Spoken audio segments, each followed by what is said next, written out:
ए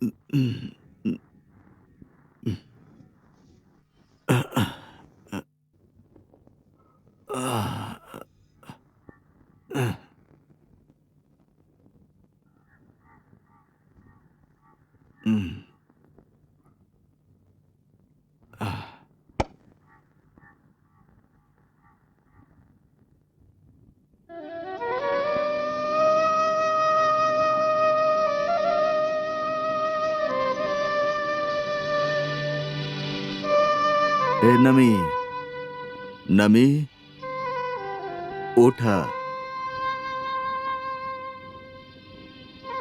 नमी, नमी, उठा।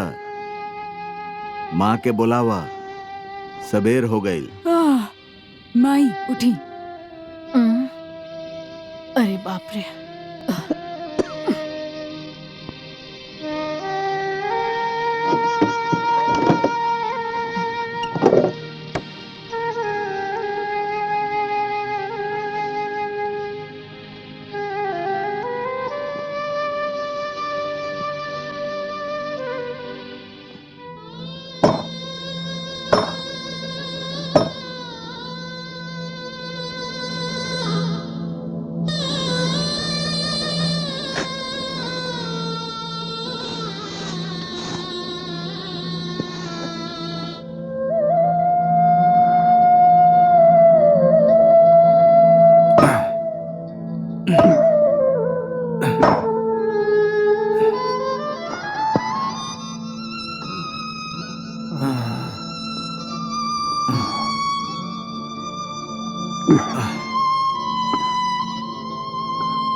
अच्छा बाबा, कोयला तोड़े के और वक्त न मिलल रहुआ के? अगर अभी कोयला ना तोड़ब तो नमी चूल्हा कैसे जलाई?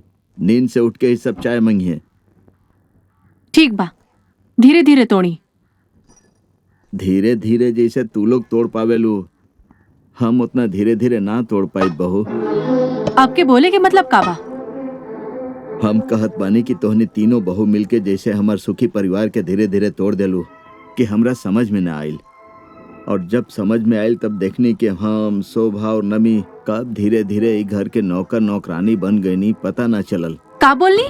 हम आपके घर तोड़ देनी? ऐसे चिल्ला मत बड़की बहू। हमार कोयला तोड़े से तोहार एक के नींद टूटल बा, लेकिन तोहार चिल्ला से तो घर के सबके नींद टूट का?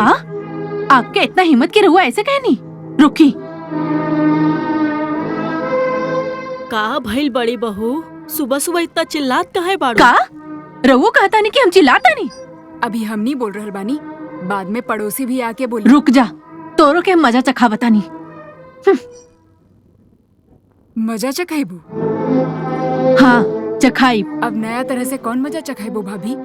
जिनकर 3 बेटा कमावेला, उनकर बाप के बेटा के चाय पिलाए खातिर सुबह 4 बजे उठ के कोयला तोड़े के पड़ेला। एकर से बड़ा मजा और केहू कबो देख ले बाका? ठीक बा, हमहू देखा तानी। हथौड़ा तो अभी कोयले के ऊपर पड़ा था, उहे हथौड़ा से हम अगर तोहनी के न तोड़ देनी तो हम अपन नाम बदल ले।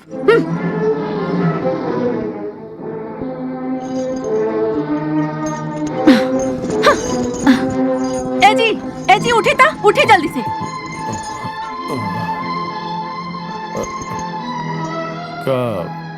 का भइल? तहार पिताजी के इतना हिम्मत बढ़ गए बाकी कि वो कहत आ रहे कि हमनी तीनों बहू मिलके उनकर घर तोड़ देले बानी। इतना बड़ा बात बाबूजी बोलले कैसे? अच्छा तू ही बोला था, हम कबो चिल्लाए नहीं। ये सब के कहला सा? और के? उहे तोहर माई बहन पिताजी सब मिलके एक साथ बोलत आ रहे। ना, ये ठीक ना कइले हैं। ठीक कैले है तो चुपचाप बैठल काहे बाड़ा? तू ही बतावा हम का करी। तोहके उनका सजा दिवावे के ही पड़ी। तोहर पिताजी के सबके सामने हमरा से माफी मांगे के पड़ी।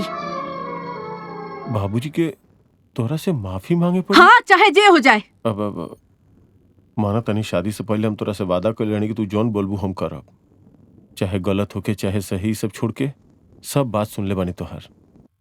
लेकिन बेटा होके हम बाबूजी के कैसे कहीं? बोल दी ना पापा, ना तो वो दिन की तरह मम्मी रुआ के फिर से मारी। ए, तू चुप कर था। सुना, आज अगर तोहर पिताजी हमरा से माफी ना मांग लेता, हम अपन बेटा के लेके मायके चल जाए। कोई लेकिन उकिन ना। चला जल्दी करा, चला उठा उठो। अच्छा, ठीक ठीक ठीक ठीक। अब सुनो सुनो।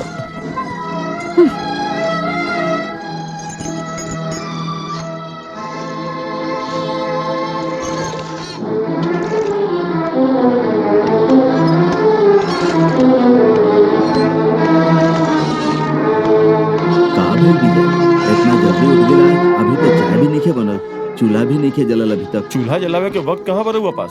सुबह सुबह उठनी और हमारे घर में आग लगा देनी। हमनी राउर के घर में आग काहे लगाई? 10 साल से घर में तो एक पुराना स्टोव खरीद के रख ले बनी, उहे से आग लग जाई। घर के अंदर स्टोव रखल बा? काहे? रउआ के बगल में ही तो जल रहल बा। बोला, महसूस ना हो रहल बा का बोले? हम तोहरा नजर में स्टोव बानी? और ना तका। नानी तू चुप रहा ना।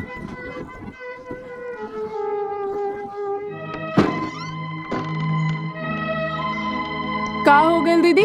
रीता और छोटा देवर जी के बुला के लावा, सबके सामने आज फैसला होई। अरे का हो गइल? छोटका देवर जी के बुलावा ना। बुलावा तानी। रीता, रीता, दीदी बुला रहल बानी। हमरा के स्टोव बोले मजा दिखावा तानी।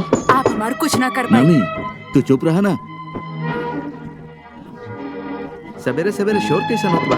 ये घर के बाजार बना के रख ले बड़ा। सुना, बाबा बोला तारे कि हमनी तीनों बहू मिल के घर के तोड़ देनी है। का? हमने कब घर तोड़नी है?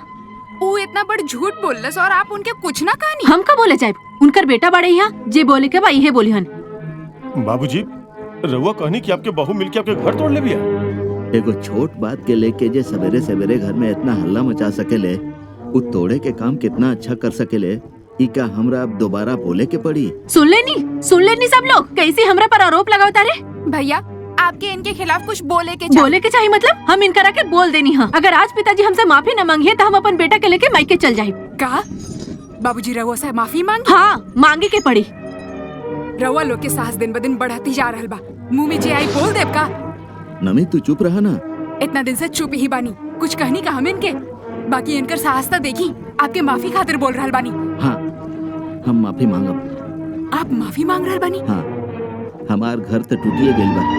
हमार माफी मांगे से अगर इनकर घर नहीं टूटत तो हम जरूर माफी मांगब। रउआ ही सब कहा बोला तानी? 2 वक्त के खाना के बदले अपन बेटा से माफी मांगब, वो ही उम्र में।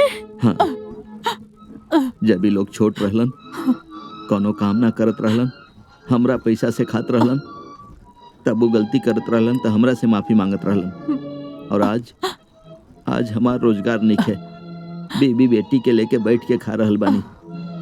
यही से अगर हम गलती करब तो हमरा ही लोग से माफी मांगे के ही पड़ी। शोभा,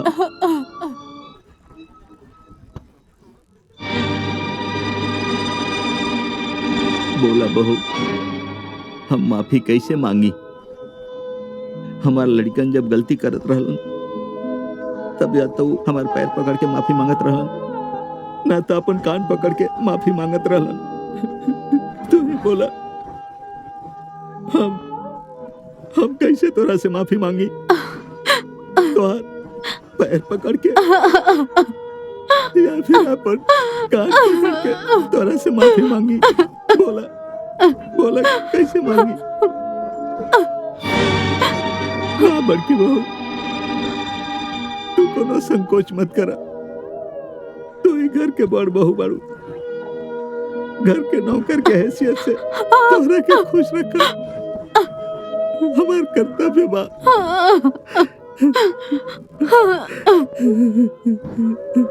बाबूजी,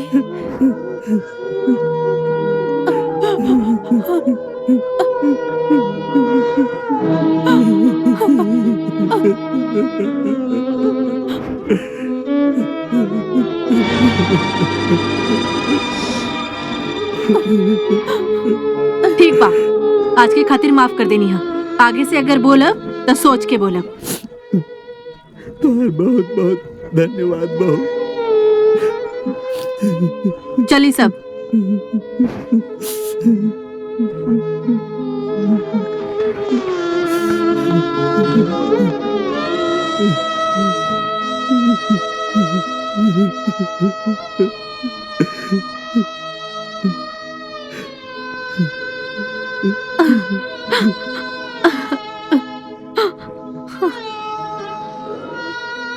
बेटी नमी, उस सब लोग के चाय दे दो।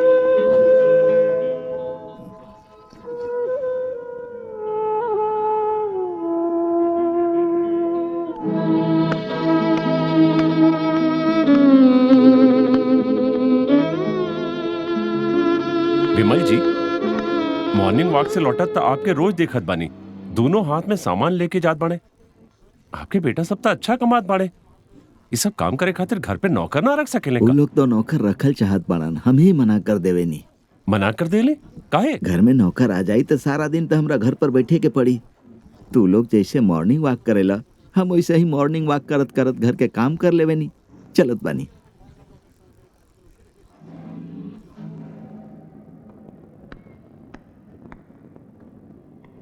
विमल जी, कैसन कुर्ता पहन के निकलने बानी? ये तो पीछे से फट गई बा। ताकत बड़ा फाट गई। हाँ, बहुत ही ज्यादा। अच्छा भाई कह देला, घर जाते ही कुर्ता छुपावे के पड़ी। बेटा लोग देखिए तो नाराज हो जाइए। चलत बानी।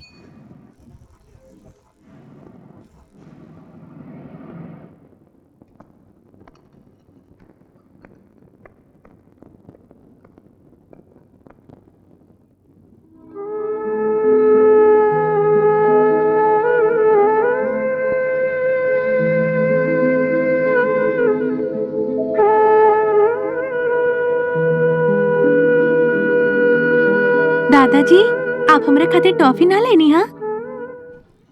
अरे बेटा, हम तो भुला ही गए नी। बेटा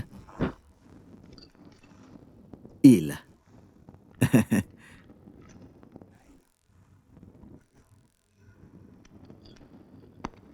बाबूजी, कैसन साड़ी लेले बानी? एकदम खराब कर देले बानी आप।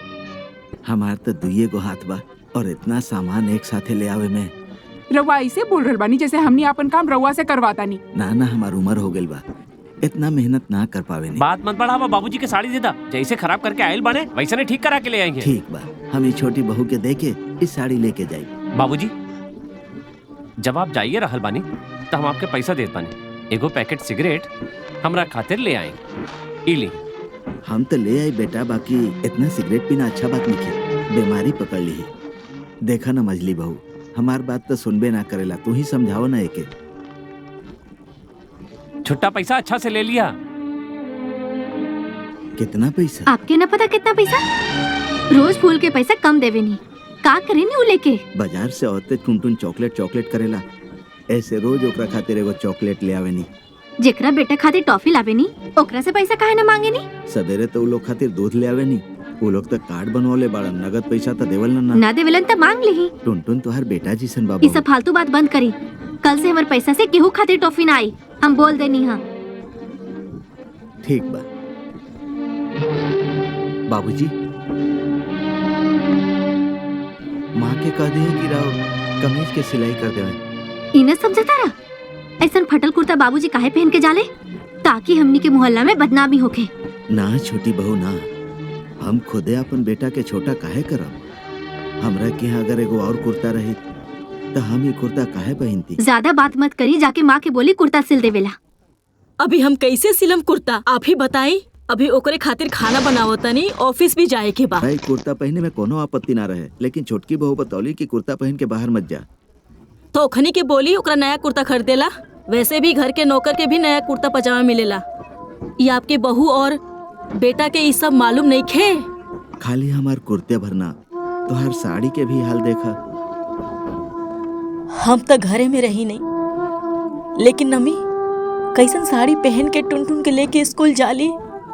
अरे खोला खोला गेट खोला जल्दी से। अरे गेट खोलो भाई। चलो गेट खुल गई। चलो चलो लंच कर ली। आजा आजा। ठीक बा। मैम से हम बात कर लेंगे। हाँ हम होमवर्क कर लेती हैं। बाय बाय मम्मा। बाय। जा टाटा बेटा। हम तोरा ठीक बा।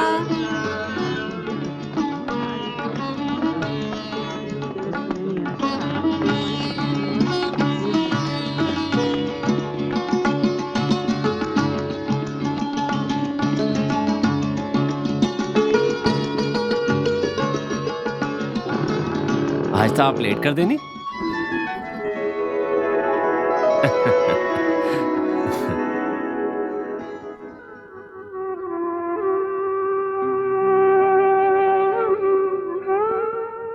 का अब सेल रहल बानी। छोटकी बहू के हुकुम बा कि फाटल कुर्ता पहिर के बाहर मत जा। तोहार माँ से कहनी तो वो कहली कि हम खाना बनावत बनी, सी ली। हम के दे दी।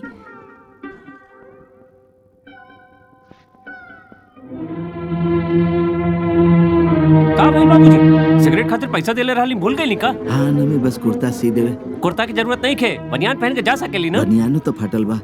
फाटल बनियान पहन के जाए तो छोटकी बहू नाराज हो जाए। गुस्सा के का लोग के देखे दी ना कि आपके बहू बेटा आपके कितना अच्छा से रख ले बानी। जाए इहे पहन के सिगरेट ले आई। ओह बिना बात के लिए तो सिलाई कर दा। तू जा बेटा, हम 5 मिनट में सिगरेट ले आवत हम बानी। जात बानी, बाकी बिटिया के समझा दिया बड़ लोगन से कैसे बात करी जाला। छोटा बड़ा से ही सीखेला भैया। रउआ लोग अगर बाबूजी से अच्छा से बात करती ना तो हम भी आपसे अच्छा से ही बात करती। सुन लेली बाबूजी एकर बात। एमे बाबूजी का सुनी है। मोहल्ला वाला अगर सुनती ना कि बेटा हो के अपन बाप के 40 रुपया दे के सिगरेट लावे भेजे ताड़े और बाप के एगो कुर्ता खरीद के ना दे पा रहल बड़े तो उहे लोग छी छी करती। आह नामी आपके लाड़ प्यार ही एकरा के सर पे चढ़ा देले बा। केकरा सिर पर? और के कर आपके? हमार सिर इतना बड़ थोड़े बा कि तोनी तीनों भाई और 3 बहू के बैठेला के बाद एकरा बैठा सकीला। ई लिए कुर्ता। तू कमरा में जा, हम मजली बहू के साड़ी के इस्त्री करके तोहर सिगरेट ले आई। तोरा के हम बाद में देखा का करबा? छोटा बहन के भाई भाभी मिलके नौकरानी बना के रख ले बड़ा। एकरा बाद और का करबा? खाए खातिर न देबा? इहे ना, अभी तो बहुत खाना देवेला।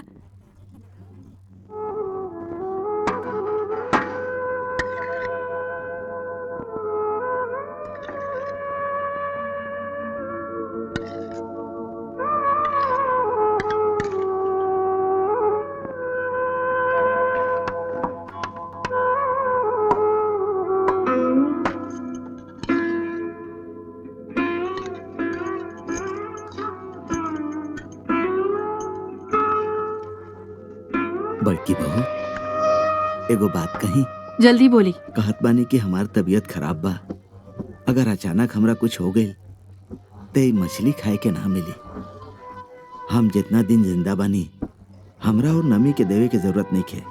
अगर अपन सास के थोड़ा सा एगो छोट मछली भी दे दे तू। अरे ये सब कहा बोलतानी? रउआ ना खाइम तो हम मछली कैसे खा लेम? देव तब ना खाई। अभी बाजार में मछली कितना महंगा है बाना दीदी। आवा नमी चुपचाप खड़ा मत रहा, अपन प्लेट लावा, हमरा भूख लागल बा।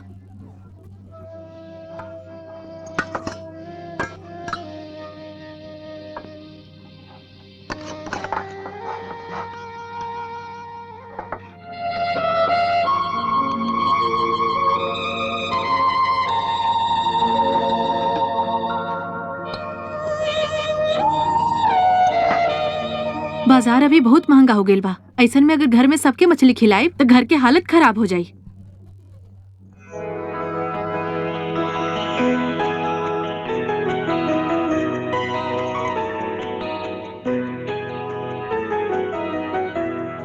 माँ देखी आपके दामाद आपके खातिर काले के आइल बाड़े। इतना बड़ मच्छी के का होखी? का होई खाइल जाई। हमरा के पता बा पापा के रिटायरमेंट के बाद राखी के ट्यूशन के फीस से मुश्किल से आप लोग के घर चलेला। हफ्ता में एक ही दिन मछली बनेला। यही चलते दया दिखाया। दया काहे बोले तारू? हम का अपन मम्मी पापा के मछली न खिला सकेनी? ना खिला सके। काहे काहे ना खिला सकेले? ई चलते ना खिला पाई की हमर दीदी मतलब आपके सुंदर से बीवी आपके माँ बाबूजी के मछली खाए ना देवेली। कई बात सच बा? ना मतलब ठीक मतलब ऐसे रहुआ मतलब का करतानी? साफ साफ जवाब देही। आप हमके सच सच जवाब देही। हाँ मतलब जे माई बाप आपके खिला पिला कितना बड़ा कैलस, अपन माई बाबूजी के बिना खिलेले पिलेले हिया सास ससुर के मछली खियावे चले नी। का बात बा जिया जी, वाह। तहार बियाह होई तब देख ले हम। हाँ देख लिया, हम ऐसा लड़का से ब्याह करब जे हमेशा हमेशा खातिर इंसान बन के ही रही, जीजा जी के तरह तक कबो न बने दे। माँ सुननी राखी इनका का कहली? आज राखी बोले बिया, भविष्य में अगर ये अपन माँ बाप के मछली ना खिलाई और हमके खिलाए आवेली तो उ दिन हम ना कहब का। माँ तू राखी की तरह इनकर अपमान कैलू? जे अपन माई बाप के सम्मान न दे सकेला वो दूसरा के सम्मान का दे? हम तक कबो न सम्मान दे।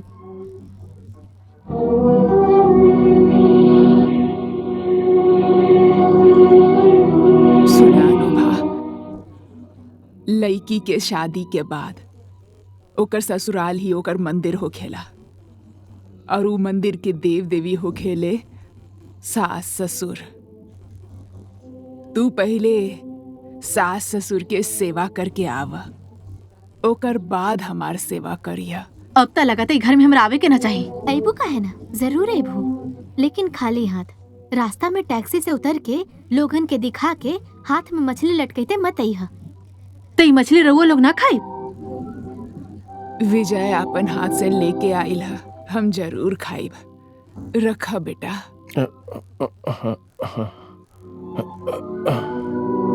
माँ रउआ लोग के खाए के हुई त खा ली है, हम ते छुअब भी ना। हमर हिस्सा के मोहल्ला के कुत्ता के खिला दिया, लेकिन वो अपन मालिक से प्यार करेले, बेईमानी ना करेले। हमरा त शक बा कि वही खई है कि ना खई है। तू हद से ज्यादा बदतमीजी करता रू। और तू का करता रू? सुनिया के तोरा चिल्लावे के चलते तोहर घर के ऊपर चील कौआ यहाँ तक कि कोई पक्षी भी ना आके बैठेले, दूर से ही भाग जाले। पुलाव के त बातें छोड़ दा, मांस मछली खाए खातिर भी तोहरा घर ना आवेले। अच्छा माँ, हमरा आते ही हमरा से आज ऐसे काहे बात करे लगली, बतावा था? तू तो जानत बाड़ू, तहार ननद नमिता और राखी एक ही स्कूल में पढ़ेले। कुछ महीना पहले ट्यूशन से लौटत वक्त नमिता ओकरा से रास्ता में मिलले रही। नमिता ओकरा बतैली कि तू अपन सास ससुर के साथ कैसन बर्ताव करत बड़ू। घर लौट के उ दिन उ खूब रोत रहली, हमसे और तहार पापा से माथा पे हाथ रख के कसम दिलवैली हो कि हमनी तहार ससुराल कबो ना जाइब, यहाँ तक कि कौनो त्योहार खातिर भी ना। सुन लेनी अपन बहन के करतूत। खाली नमिता ही ना, वो छोट सा बच्चा टुनटुन भी कहले बा। तू लोगों कर दादा दादी के मच्छी खाए ना देवेला ना, तहार माई और बाबूजी दोनों ही बुरा बाड़े। माँ तो के हम कहले रही ना कि टुनटुन और नमिता के बारे में जो बतेले रही वो दीदी से मत कहिया। बतैली से अच्छे कैली, आज घर जाके दोनों के बताई।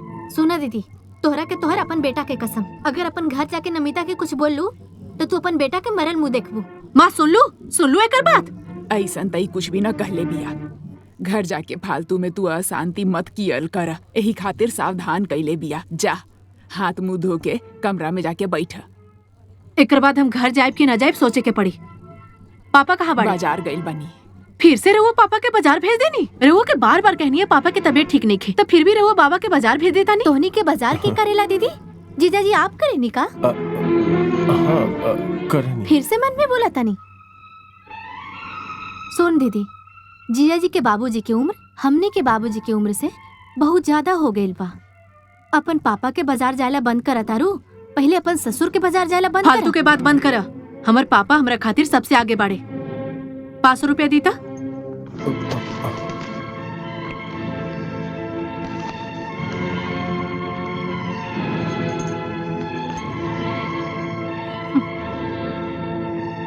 माँ ये 500 रुपया रख ली, ई महीने से बाजार करे खातिर एगो नौकर रख ली। सुननी है तारा ससुर जी तोहरा खातिर नौकर के काम करेले, तो ये 500 रुपया देके उनकरा के भेज दी ना, पार्ट टाइम नौकर के काम करके जाइए। राखी तो हर मुंह में जौन आ रहा बोल करके तू बाबूजी के अपमान कर रहा बाड़ू। इतना सा बात के बुरा लग गई? दीदी जब बोल ली कि ससुर से ज्यादा हमारे पापा बाड़े तब रउआ के तब बुरा ना लगल, लेकिन हमार दीदी जब आपके पापा के अपमान कैलस एकरा के उपहार में 500 रुपया दे देनी।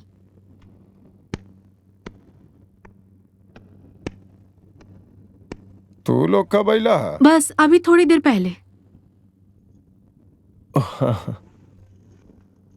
तो घर के अंदर ना जाके बाहर काहे खड़ा बाड़ू? हम अंदर कैसे जाएं? माँ और राखी ना चाहेली। चाहत नहीं के मतलब ई मछली आप लोग के खिलावे के खातिर लेके आयल बाड़े और राखी करा के जे मन से कह देली, बोली ओकर हिस्सा की मछली कुत्ता के खिला दी।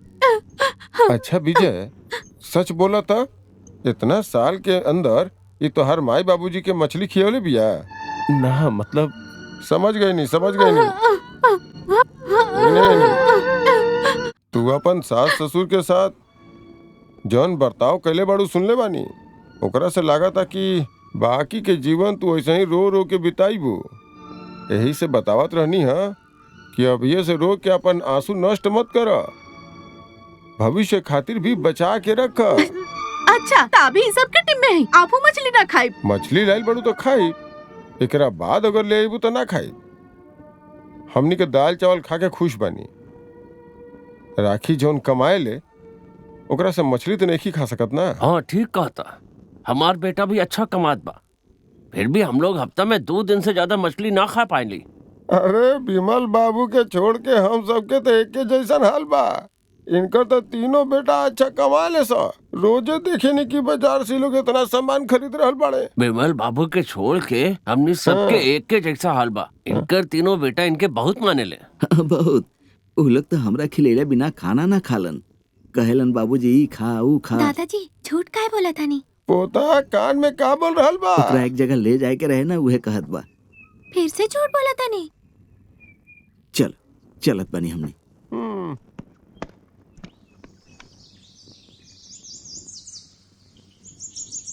दादाजी आप हमेशा सिखैनी है कि झूठ बोले ये दुनिया के सबसे बड़ पाप है, तो फिर उन लोग के सामने रउआ काहे झूठ बोलत रहनी है? ऐसे बोलनी कि तोहार माई बाबूजी चाचा चाची सबके इज्जत बच जाए, एकरा अलावा कोनो चारा ना रहे बाबू। हमार मम्मी पापा गंदा बाड़े, आपके डांटे ले। ना बेटा, माई बाबूजी के गंदा ना बोले के, वो लोग के इज्जत आप करा। तो हमारे पापा से बड़ बानी, फिर भी आपसे इतना मेहनत करवावेले, और मम्मी काहे आपके खाना ना देवेली? ना मतलब पापा आपके नौकर बना के रखेले, हमू बड़ाओ के उनकरा के नौकर बना के रखब। ना बेटा ना, वो लोग गलत करत बाड़न तो तू कहे गलत करबा? आपके देख के हमरा बहुत कष्ट होखेला दादू। तू एगो अच्छा इंसान बना बेटा, भगवान से हम यह प्रार्थना करत बानी।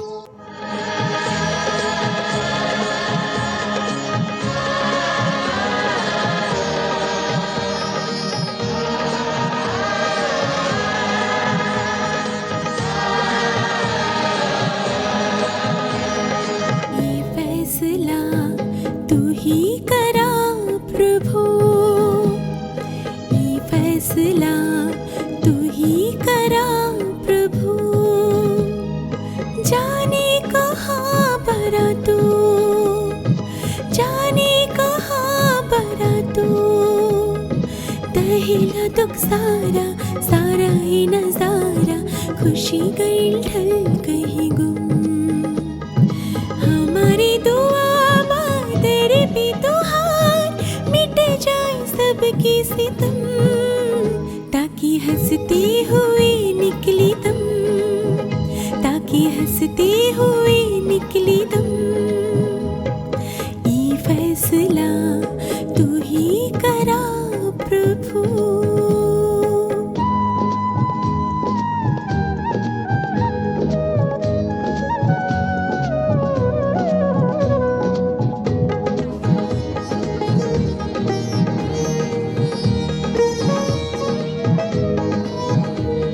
प्रेम के मिलन से अपने जीवन से जीवन आइलसी संसार, जीवन आइलसी संसार।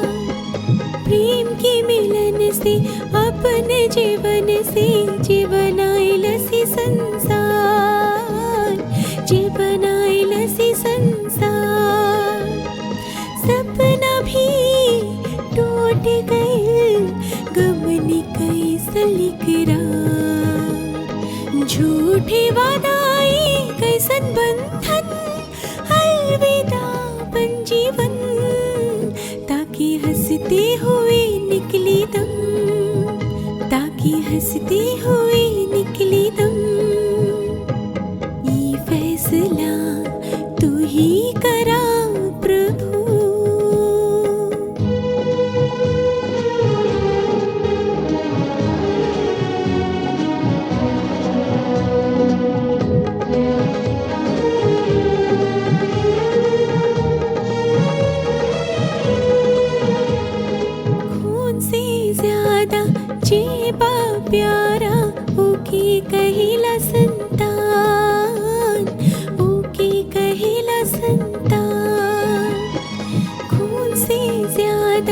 जेबा प्यारा ओके कहिला संतान, ओके कहिला संतान। काहे उन रोइलास दिल के सतैलास रे दुखी कैसन मैदान। हमारी दुआ बा तेरे भी तुहार मिट जाए सबकी सितम, ताकि हंसते हुए निकली दम, ताकि हंसते हुए निकली दम। ये फैसला तू ही करा प्रभु, ये फैसला तू ही करा प्रभु। जाने कहाँ भरा तू, जाने कहाँ भरा तू। दहेला दुख सारा सारा ही नजारा, खुशी गई ढल गई गुम। हमारी दुआ बा तेरे भी तुहार मिट जाए सबकी सितम, ताकि हंसते हुए निकली दम, ताकि हंसते हुए निकली दम। ये फैसला तू ही करा प्रभु, ये फैसला तू ही करा प्रभु, ये फैसला तू ही करा प्रभु।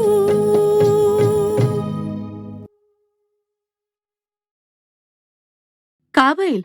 आज लौटे में रात हो गई? हाँ, अजय सुजय वापस आ गए ले? हाँ, बहुत देर पहले। अच्छा, वो लोग के बुला के ला बता। बेटा तू दादाजी के पास जा, जा जा बेटा जा। धीरे धीरे धीरे धीरे। अच्छा, गोपा और रीता के भी बुला के ले आ। एगो बहुते अच्छा गुड न्यूज बा। का गुड न्यूज बा? बताई ना। बुलावा ना पहले, ओकरा बाद सबके साथे में बताई। जा। अभी चाय पीबू तो खाना कब खइबू? जे बोलल जाला उतने करी। एक कप चाय बना के नमी दिया भेजवा दी। बस ही रोटी बनवा के भिजवाओ तनी। रोटी बाद में बनाई, पहले चाय बनाई। अच्छा घर के लोग भी अपन नौकर के साथ ऐसा बर्ताव ना करेले।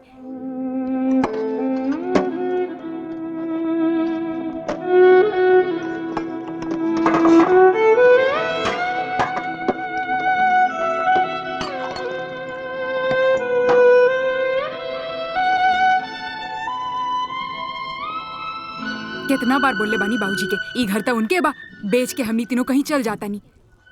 कहा बोला तारो? घर बेच दी है तो तोहर भैया भाभी कहाँ रही है? ठीक इंतजाम अगर हो जाता और हमनी के लगे इतना अच्छा मौका अगर आई बा तो ओकरा छोड़ा अकलमंदी के काम नहीं खे। सोची मत भैया, कल सुबह ही आप बाबूजी के बता दी। हम तो बता दे हम, लेकिन तू सब हमारे साथे रहिए, ठीक आज बा? रात के पिताजी के ध्यान रखे के पड़ी, ताकि कल सुबह कुछ न बोल पाई है। कैसे ध्यान रखबू? खाए के वक्त देखल जाई।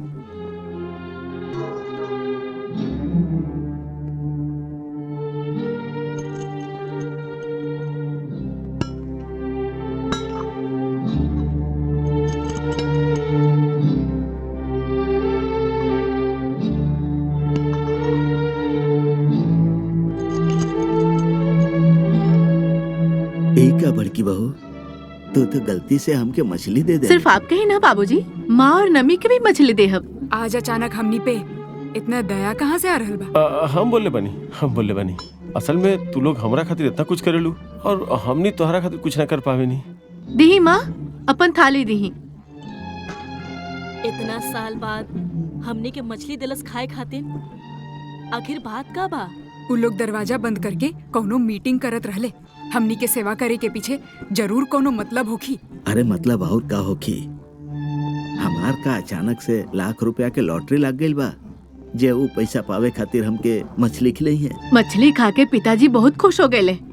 हमरा तो ऐसा लगा था कि कल पिताजी बिल्कुल मान जाई है। इनकार करिए तो हम छोड़ो थोड़े ना। उनका इनकार करे से कोनो फर्क ना पड़ी, उतने तो हमनी के पैसे से खाद बाड़े ना। उनका खर्चा का बा? अरे रोटी दा बड़का भैया, आप बात शुरू करी, हमने तो बाद में बानी ही। ठीक बा।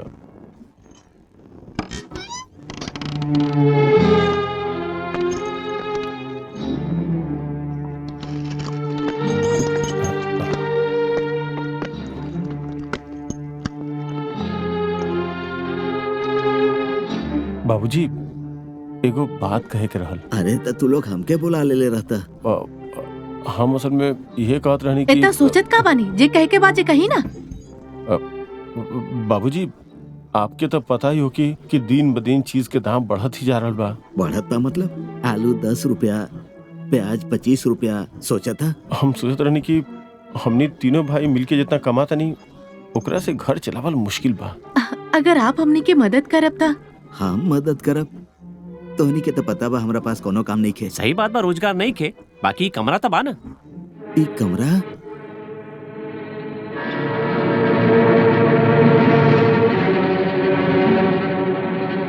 कमरा तो बा, लेकिन एमे ई कमरा मतलब ये ड्राइंग रूम ये हमनी के कोनो काम में तो आवत नहीं खे। यही से हमनी के सोचनी है कि हमनी के ई कमरा 2 महीना खातिर भाड़ा पे दे देहब जा। हर महीना 1,500 रुपया मिली। हाँ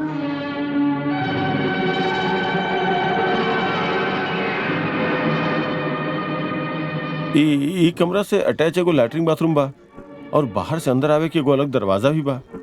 बीच के दरवाजा पे अगर हमनी के ताला लगा दी तो उ लोग से हमनी के कोनो मतलब ना रही। अब हमके समझ आ रहल बा कल रात के हमनी के मछली काहे खिलैले रहला। मछली के दाम तो बढ़ल बा, लेकिन इतना बढ़ गइल बा कि 3 पीस मछली खातिर इतना बड़ कमरा चाहिए आपके। तू बीच में काहे बोले दारू नमी? अजीब बात है, रउआ हमनी के घर से निकाल देब और हमनी चुप रहब का? ए तू चुप रहा ना। सुन विजय, ई कमरा के इस्तेमाल ते सारा दिन ना होला। हमने तीनों रात के कमरा में सोते नहीं। रउआ सब ई कैसे सोच लेनी? रउआ के इंतजाम कैले बिना हम घर के भाड़ा पर लगा दे। हम जाई जाके सीढ़ी के नीचे देख ली। सीढ़ी के नीचे वहाँ पर कोई कैसे रह सकेला? एक बार जाके देखी ना। हम तीनों बहू मिलके उ जगह की जाके धोके साफ कर देनी है। अगर इतना साफ कर दे ले बड़ू तब एगो काम कर, आप तीनों में से कोनो एक जन अपन पति के लेके उ कमरा में चल जाई और फिर आप लोग ई कमरा ले ले और हमनी वो कमरा में चल जाई। वो कैसे हो सकेला? आप तीनों बहू मिलके बात कर ली कि वहाँ के जाई। अच्छा नमी, तू काहे बार बार हमनी के बड़ के बीच में बोल रहल बाड़ू? हम वो आदमी से वादा के बानी, कुछ एडवांस भी ले बानी। जब तोनी इतना सब कुछ कर ले बड़ा तो हमारा अनुमति के का जरूरत रहे? घर में ताला बंद कर देवे के चाहत रहे ना। अरे ये कैसे कर सकता नहीं? रउआ हमारे बाबूजी हैं, आपके बिना पूछले हम कुछ कैसे कर सकता नहीं? ना भैया, आपके अगर इतना ही पैसा की जरूरत बा, हम और माँ ई घर के नौकरानी के काम करता नहीं ना। हमनी बाहर जाके काम करब और तहरा पैसा ला के देब, लेकिन ई कमरा ना छोड़ब।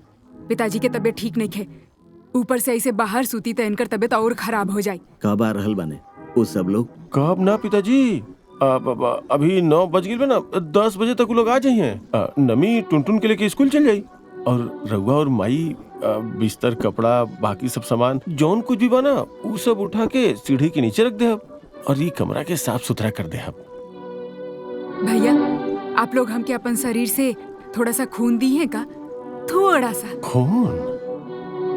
खून के का करबू? टुनटुन के जब स्कूल से लाए जाइब ना तब हम एगो डॉक्टर के पास तहार खून दे के आइब।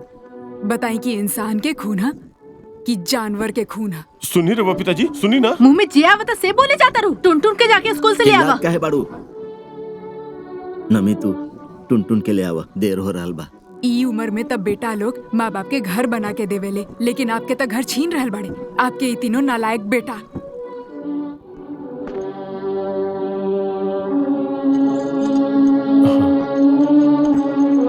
एगो और बात बा पिताजी। ओहो बता दा। जे जा रहे आ रहल बाड़े वो हमार ऑफिस के कलीग के भाई हवे। अगर उनकरा के ई पता चलल कि हम ई कमरा से आप दोनों के हटा के यहाँ उनकर रहे के इंतजाम कैले बानी तो वो यहाँ कबो ना रही हैं। ये इतना घुमा फिरा के काहे बोलता नहीं? सुनी बाबूजी, उनकरा साथे आपके अगर मुलाकात होगी तो उनकरा के इना पता। तुम का कहल चाहत पड़ो हम समझ गए नहीं। आज से 40 साल पहले हम इनकर मांग भरले रहनी और पत्नी मनले रहनी।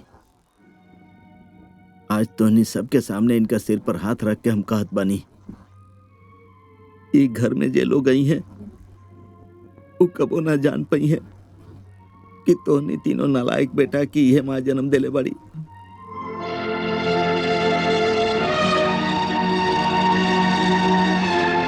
अगर आपसे पूछें कि हमनी के साथ आपके का संबंध बता का बोले में रहुआ? तोहरा जिसन को बुद्धि ना भई त हमने के पास थोड़ा बहुत बुद्धि बा, जौन कहे के बा हम कह देब।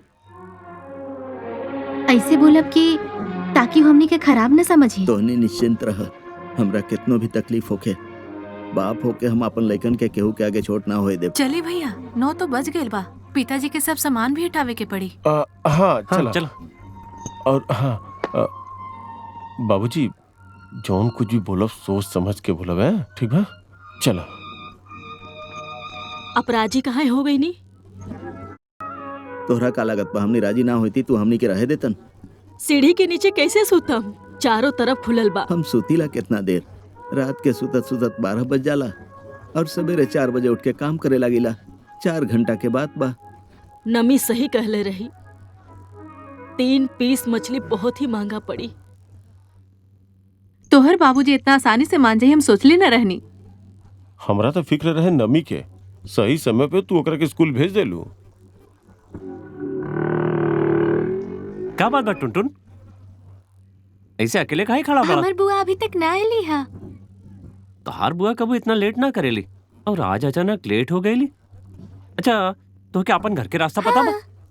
चलो तू एगो काम कर, हमार बाइक पे चढ़ जा और हम तरह के घर छोड़ देत बानी। ना ना, अगर माई के पता चल जाई कि बुआ हमके ना लेवे आईली हा, तो माई बुआ के बहुत मारी है। हाँ, हमर मम्मी पापा दोनों बहुत बुरा बाड़े। दादा दादी सब के बहुत काम करावेले। तोहार घर में केहू काम करे वाला नहीं ना, के? दादा दादी और बुआ सब काम करेली, तबो मम्मी उनकरा से ठीक से खाना ना देवेली खाए खातिर।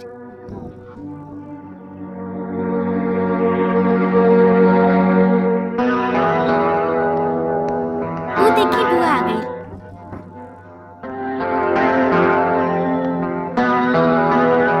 आज देर काहे हो गई? घर पे काम रहे। चला टुनटुन। टुनटुन के लेके आप बाइक पे बैठ जाएं, हम घर छोड़ देत बानी। ना हम पैदल चल जाए। काहे? हम छोड़ देब तब भाभी मारी है का? का मतलब? यकीन करिए, आपके देख के हमें हैरान हो जात बानी। आप देखे में इतना सुंदर बानी, फिर भी रोज घर से ऐसा फटा साड़ी पहन के आत बानी। हमरा के समझ में नहीं ख्याल। आज टुनटुन हमरा के सब बता देलस। टुनटुन, का बोलला तू? नया कुछ ना। आजकल हमने के देश में आधे से ज्यादा घर में ऐसा नहीं हो रहा बा। अपन माँ बाप के संगे माँ बाप बेटा के इंसान बनावे ले और बहुत सब आकर के। चला टुनटुन। एकर मतलब आप बाइक पे न जाई? ना। आज आप हमार बाइक पे बैठब तो हम वादा करत बानी, सारा जिंदगी हम आपके साथ देब। चला ना बुआ, हम आज तक कबो बाइक पे ना बैठनी हा। आई।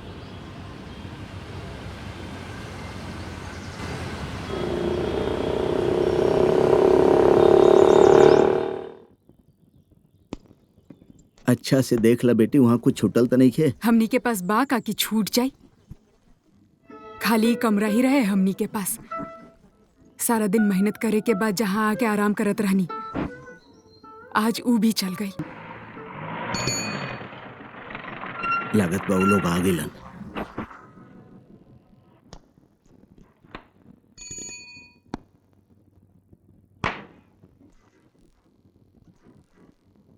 अच्छा, ई का विजय दत्त के घर बा? हाँ, आई हम आप लोग के ही इंतजार करत अच्छा। रहनी।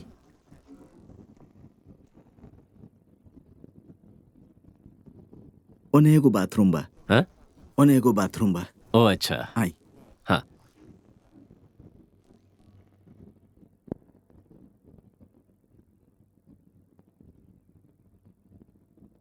बढ़िया बढ़िया। आपके ही पसंद आइल? हाँ हाँ।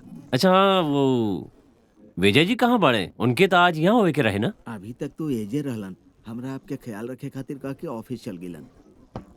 अच्छा, तो आपके परिचय का बा? हम विजय बाबू के घर में पिछला 25 साल से नौकरी करत बानी। ओ,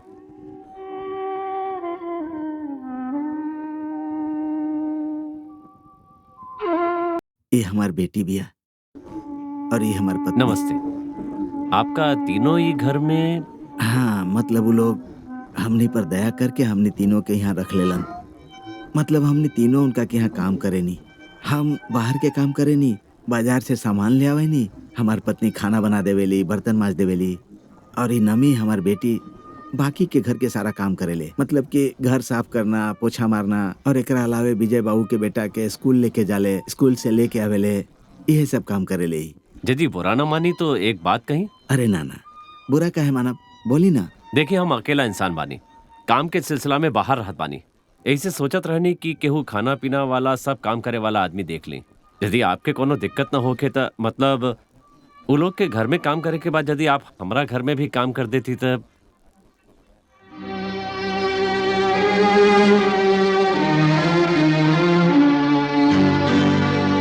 ना ना, वो लोग पैसा तो देत होके ना, और हमार काम खातिर हम आप लोग के अलग से 500 रुपया दे दे। हम आपके एडवांस में 500 रुपया दे देत बानी।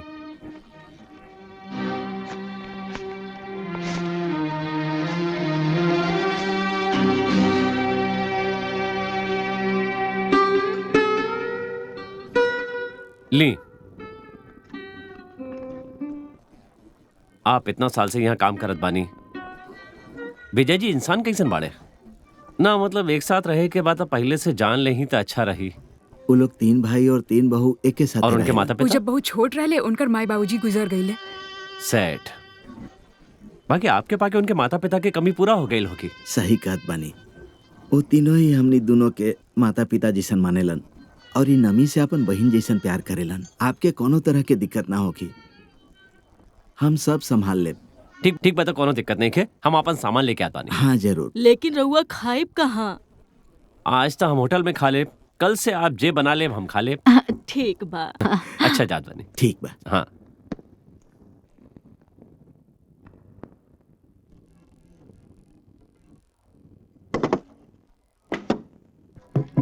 पिताजी, पिताजी दरवाजा खोली। माँ दरवाजा खोली। हाँ हाँ आवतानी।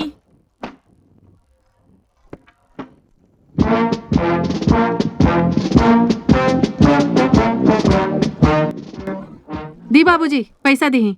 चलो हम लोग उधर इंतजार करते नहीं जा, जे करे के भाई लोग करिए ली। चलो चलो।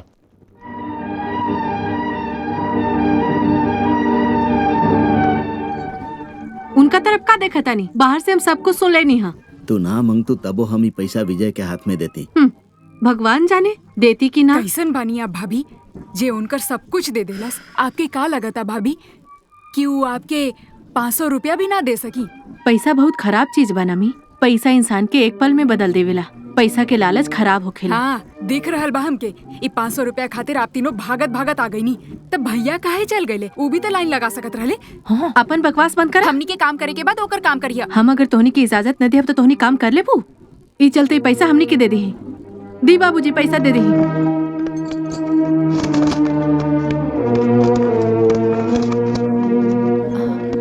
बड़ी बहू, कुछ पैसा रख के कुछ पैसा हमरा दे दे तू त हम नमी खातिर कोनो अच्छा से साड़ी ले लेती।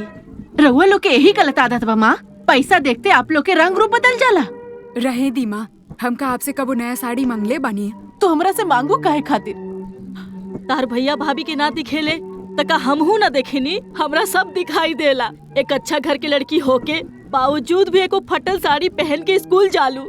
जौन माँ बाप के 2 टाइम खाना खाए खातिर अपन बेटा के घर में नौकर के काम करे के पड़ेला, ओकर बहन के पास 10 साड़ी हो की का? लड़की ना बिया, टाइम बम बियाई। तू लोग कैसे बाड़ू एक बार सोचा।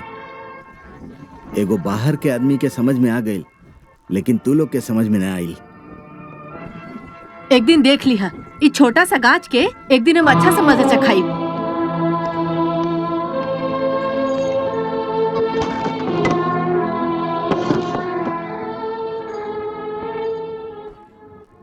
एगो बात बताई, बड़ भाभी 500 रुपए लेके कहाँ चल गई?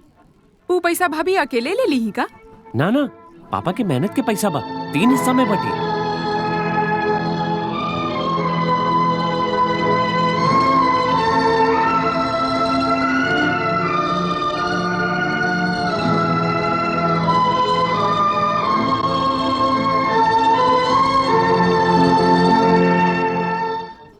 सबके हिस्सा में 166 रुपया और 66 पैसा आई। किराएदार के तू यहाँ लैला और भाड़ा में सबके समान हिस्सा काहे मिली? तो तू तू 216 और दोनों का 150 करके दा।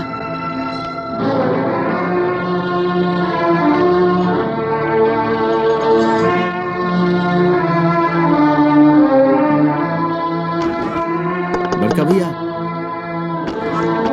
बड़का भैया,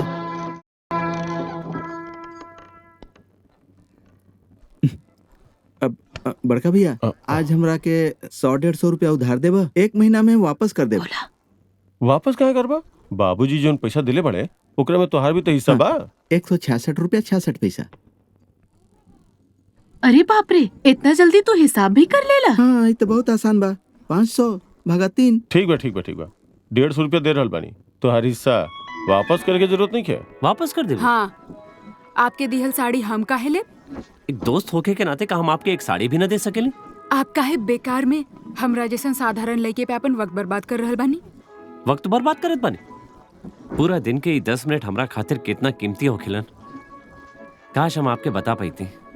आप अमीर आदमी हैं, आपके पिताजी हमरे साथ दोस्ती कबो ना मनी है। मनी है, हम अपन माँ बाप के एक लौता लड़का बानी, हमार बात वो कबो टालिए न सकेले। ठीक बा, आज अपन पिताजी से बात करके दिखाई।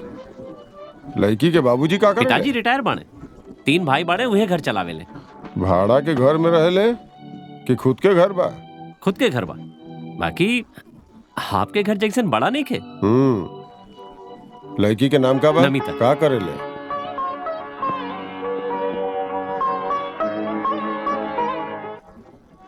आज रात के खाना आप घर पर ही खाए? हाँ, अगर आप लोग के दिक्कत ना होके तब मतलब हमरा पास खाना बनावे के सारा सामान बा। तब तो कोनो दिक्कते नहीं खे।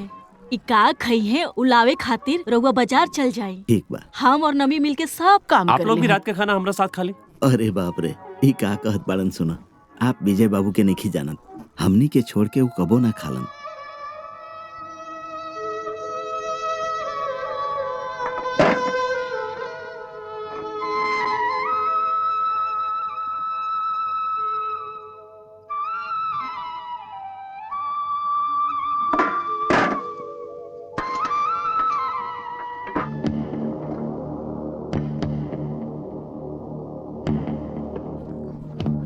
बेटा ई का कहला तू? हमके मछली ना खाए के बाद दादी जी रहुए खाई।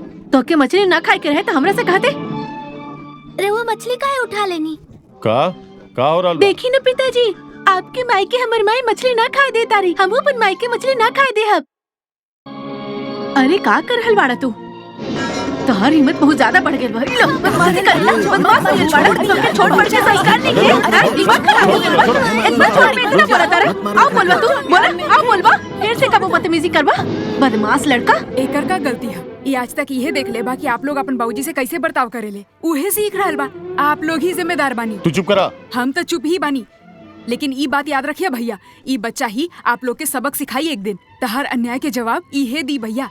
चली बाबूजी। तू खाना ना लेबो? जौन हाथ से भाभी टुनटुन के मर ले बिया, ऊ हाथ से हम खाना लेब।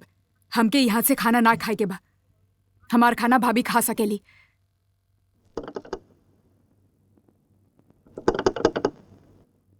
अरे एक मिनट खोलत बानी।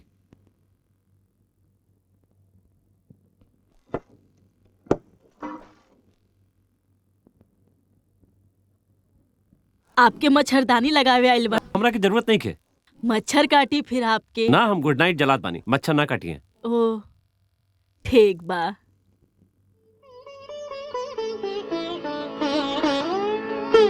असल में वो बात पूछे के ही भूल गई रही, हमार हाथ के खाना कैसन लागल? बहुत बढ़िया, मस्त। रेस्टोरेंट होटल के खाना खा के घर के स्वाद तक भूलिए गई रहली। सुन के बहुत अच्छा लागल बेटा। अच्छा सुनी ना, तनी ये बताई, विजय जी नींद से कब जागत बड़े? 7 से 7:30 तक उठ जाले। हाँ, आज तो मुलाकात भइल ना, तो उनके बता दिए कि कल सुबह 8 बजे हम उनकरा से मिले जाए। ठीक बा, जब वो लोग उठ जाइए तो हम आके आपके वो कमरा तक लेके जाए। अच्छा। ठीक बा।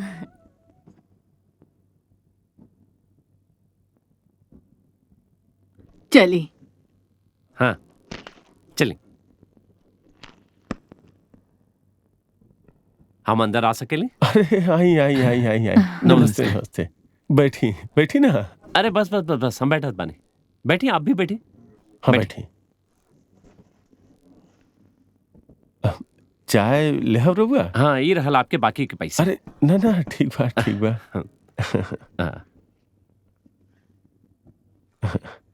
कैसन लग रहल बा हमार घर? अच्छा, बहुत ही अच्छा। बाकी हमरा के सबसे अच्छा लागल आपके यहाँ काम करे वाला परिवार। आजकल के जमाना में इतना अच्छा काम करे वाला लोग मिले ले कहाँ।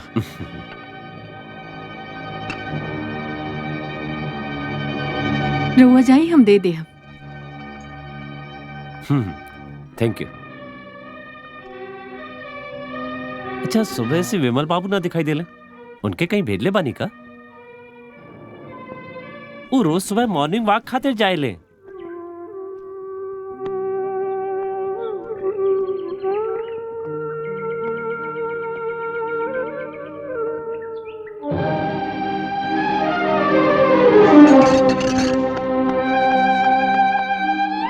आपके कितना बार मना कही हो, आज आप बाहर मत जाए। आप हमार बात ना मानता नहीं। ना जैती तो ये सब के ले आई।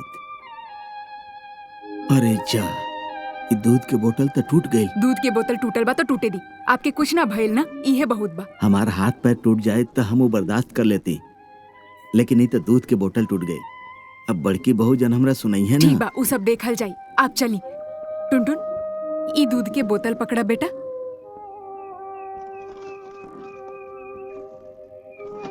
चली। ओकरा स्कूल ना ले जेबू? एक दिन स्कूल ना जाई तो कुछ ना होगी। आप चली।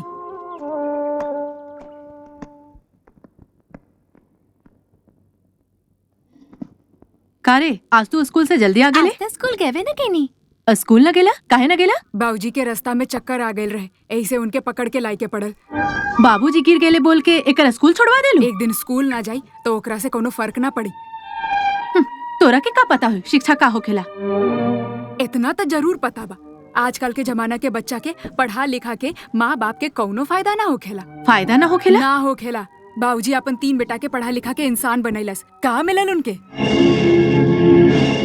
बाबूजी के 3 बेटा अपन बीवी के लेके तीनों कमरा लेके बैठल बाड़े और माँ बाबूजी के खुला में सूते के पड़ेला। एकरा पे आप का बोली? इनके पढ़ा के बाबूजी के का फायदा भइल? एगो दूध के बोतल कम काहे बा? बाबूजी के हाथ से गिर गई और बोतल टूट गई। टुनटुन फिर का पीही? रउआ लोग चाय कम पियब तो हमरे खातिर हो जाई। ए तोके कहने एकदम चुप रहा, बीच में के कहलक तोरा के बोले? नमिता, नमिता, देखा तो ये लड़का कौन है? टुनटुन के लेके आज आप स्कूल ना आईली, काहे खातिर? जात रहनी, अचानक बाबूजी चक्कर खा के रास्ता में गिर गए तो उनके वापस लाई के पड़ल। इतना सब एकरा काहे बता रू? ई के बा? ई टुनटुन के स्कूल के सेक्रेटरी के बेटा बड़े, अविक बनर्जी। ओ, कैसन बानी? ई बिया टुनटुन के माँ, हमार बड़ भाभी। ओ, नमस्कार। नमस्कार। परसों पेरेंट्स डे बा, स्कूल में एगो फंक्शन बा, आप सबके कार्ड देवे खातिर स्कूल के गेट के पास खड़ा रहनी। टुनटुन फंक्शन में पार्टिसिपेट कर रहल बा, आप सब भी जरूर आई। जरूर जाई हैं। फंक्शन था पेरेंट्स खातिर ही बा। चला तोहार माई बाबूजी से मिल लेत बानी। वो लोग कहाँ बाड़े? वो लोग मतलब? वो लोग तो ना जा पाई हैं। ना जा पाई हैं तो का एक बार मुलाकात तक कर ली। चल। अरे बाबा, हमार नाती आज स्टेज पर नाची गाई, हम जरूर जाइब। चाची जी आप भी जाइब ना? सब चल जाइए तो घर के देखी, वो लोग जाइए, हम घर पे रह के घर के फंक्शन देखब। में माई बाबूजी के लेके ही जाए के बा, तो आप लोग चल जाएं, हम घर पे रहब। ना ना, आपके तो जाए के ही पड़ी। हम पहला बार स्टेज पे गायब, तोरा वहां होवे के चाहिए। आप गई हैं? हाँ, माई बाबूजी के का हाल बा ये तो हम अपना आंख से देख ले ली। सोचत बनी इनके लेके ही गाना गाए।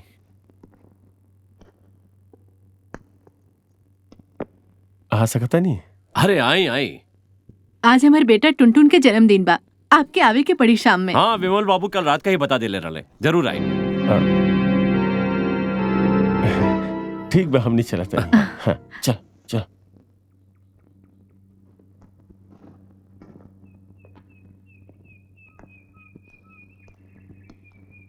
का भाई? बाबूजी के अभी बोल दा, न तो बाद में भूल जाइबा। बाबूजी एक बार अंदर आई ना, चलो।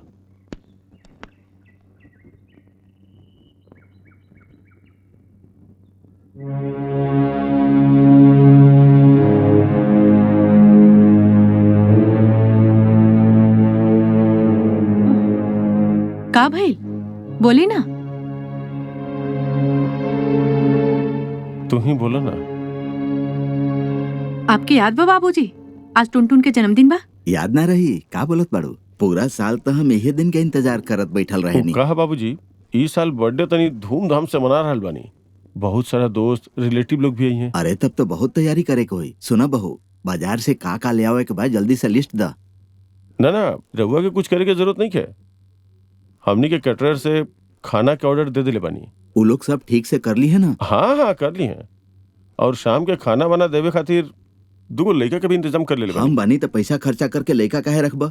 हमने तीनों ही सब कुछ कर लेब ना। सुनी बाबूजी, जेकरा खातिर आपके यहाँ बुलाई हा, आज शाम से पहले आप और माँ, नमिता, राजीव जी के कमरा में चल जाइब। गलती से भी बाहर आवे के कोशिश न करब। हमार पोता के जन्मदिन और हमने तीनों ना एक बार कह देनी त ना। अगर गेस्ट लोग आप लोग के देख लिए तो हमनी की इज्जत माटी में मिल जाये। ठीक बा बहू, ठीक बा बेटा। हमनी की वजह से तोहनी की इज्जत ना जाए के चाहिए। नमिता के भी बोल दिया, टुनटुन के सामने ज्यादा प्यार दिखावे के जरूरत नहीं है। ना ना, तोहनी की इज्जत जाई त वो काहे खातिर आई? बाबूजी, मछली, मांस, पुलाव जौन कुछ भी खाना बनी आप लोग खातिर रखवा दे हब। मेहमान के गईला के बाद आप लोगन के बुलवा ले हब। ठीक बा।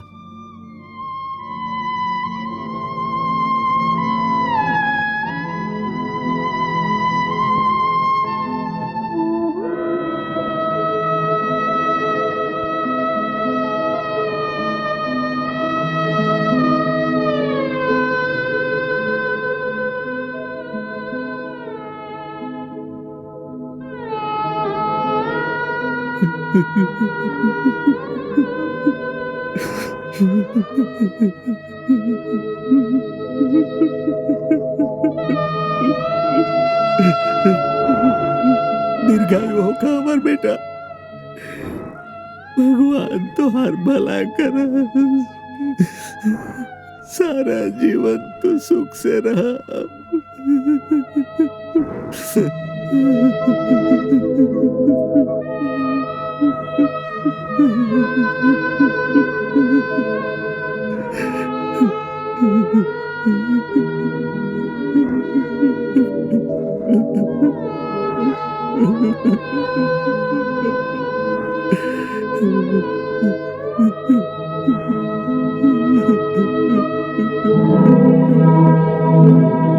तो पहले ही मछली मांस के बारे में काहे बता देला?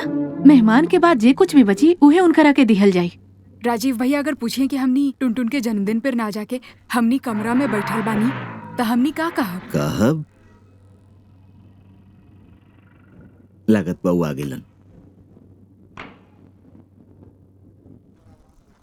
तो लोग उनका से कुछ मत कहिया, जो उनका है कोई हम कहब।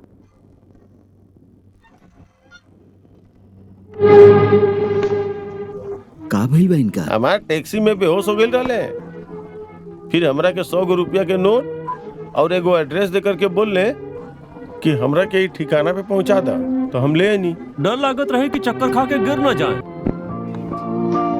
Happy birthday to you, happy birthday to you, happy birthday to you, happy birthday to you, happy birthday to you. इनकरा तो बहुत तेज बुखार बा। होश में भी त नहीं खन। रहुआ विजय के जाके जल्दी से बोल दी, एगो डॉक्टर बुलावल बहुत जरूरी बा। वो वहाँ जाए से मना कैले बा। आप वहाँ खाए ना जा रहल बानी, यहाँ एगो आदमी मर जाई। ठीक बा। अरे बाहर आई, बाहर आई। आपके तो बतौले रहनी कि आप लोगों के खाना रखवा दे। हम इतना मना कैले के बाद भी आप यहाँ काहे आ गए नहीं? हम खाए खातिर नहीं आयल। तो फिर अंदर काहे गए नहीं? राजीव बाबू के बुखार बा, उनका होश नहीं खे। अभी डॉक्टर बुलावे के जरूरत बा। हमरा 100 रुपया देबा का? 100 रुपया? उनकरा के बुखार भइल बा तो पैसा हमरा से ले आइल बनी। जा जाई जाई, अगर केहू देख ली तो बहुत मुश्किल में फंस जाई। हम जाई। विजय पैसा ना दिले बा, ई बोल के चुप तो ना रह सकिला ना। जैसे भी हो कि डॉक्टर के जल्दी से बुला के लेके आई। लेकिन डॉक्टर के बुलाए तो पैसा चाहिए, और अगर दवाई लिखी है तो वो ले आवे खातिर। रहुआ एगो काम करी, ई लिही।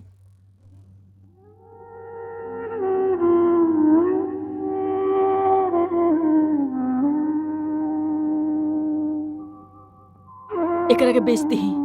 एकरा बेचला के बाद जो पैसा मिली ओकरा के डॉक्टर के फीस दे दे। ई त आपके शादी के अंगूठी है। अभी सोचला की कोनो जरूरत नहीं है। जाई रउआ, देर मत करी, जाई। अच्छा से खाई हैं? और ली खाई। जौन ठीक कुछ बनल बा ना? जरूरत होके एकदम मांगे ना बस इनकरा के कमी दही। नहीं खे। तू कुछ लेबो बेटा? सब ठीक बनल बा ना? ए सुनो सुनो सुनो, हेने हेने हेने इनकरा के दा। दही। अरे सुनो ता, हेजा दा हेजा। हां हां। ओने जा। अच्छा, कोनो चीज की कमी नहीं है नु? सब ठीक अच्छा बा? से खाइए, कुछ अच्छा। और ही चाहिए तो बताई। माथा के पानी से धोत रही और ये दवाई लाके खिला दी। हाँ चला चला चला चला। अच्छा बैठा चला चला, अच्छे से बैठा। बैठा बैठा बैठा।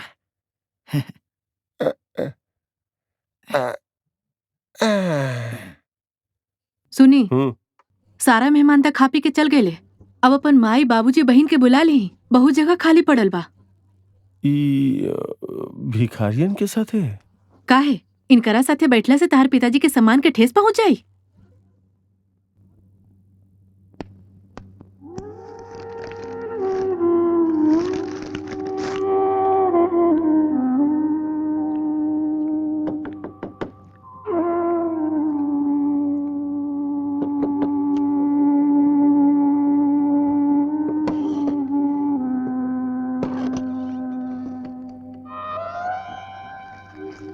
चली चली चली चली, खाना खाए चली।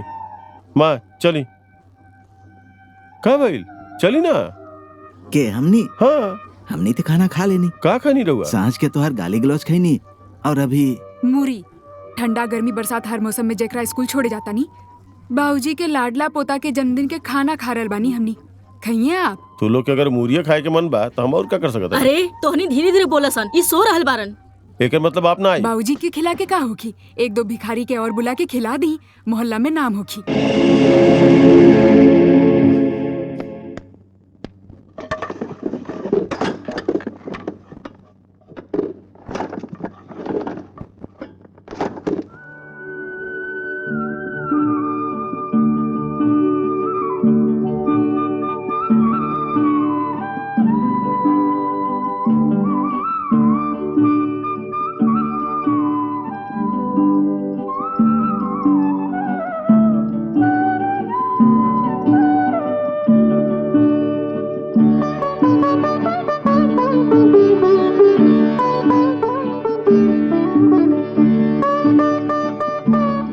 बेटा अब तबीयत कैसन बा?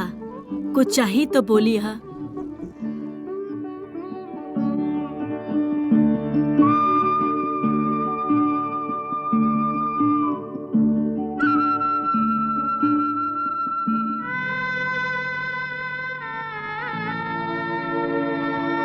आपके सर दर्द अभी तक कम ना भइल?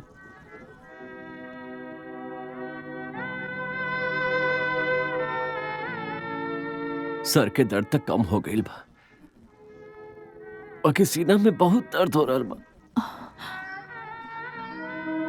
रहुआ एक बार डॉक्टर साहब के बुलाई ना। डॉक्टर बुलावे के फायदा नहीं के। केहू डॉक्टर ही दर्द कम न कर पाई। ये ठीक होके वाला नहीं के। छोट उम्र में माँ बाप के खो देली, उनका चेहरा भी ठीक से ना देख पाईली। इतना दिन उनकर याद भी ना आयल हमरा। बाकी कल रात के आप लोग के जितना देख ली उतना हमरा के लागल के हम जिंदगी के सबसे बड़ खजाना खो देले बानी।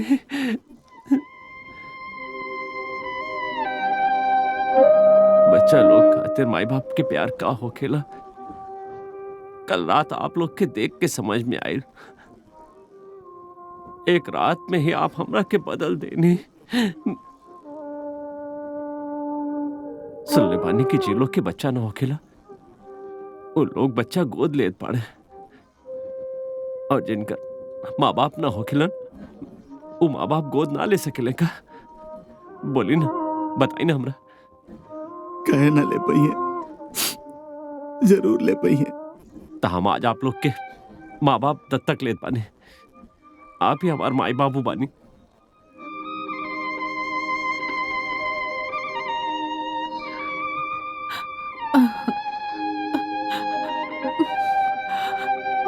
आप दोनों से मिलके हमारी जिंदगी के एगो कमी पूरा हो गई।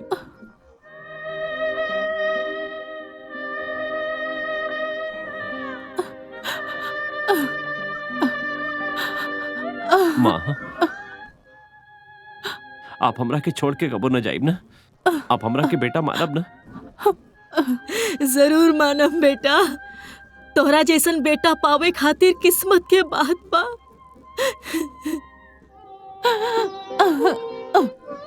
एका बेटा उठत काहे बड़ा? सीना में दर्द होत रहे ना? अब दर्द नहीं खे। दोबारा माई, बाबूजी, बहन मिल गई। अब दर्द कैसे रही?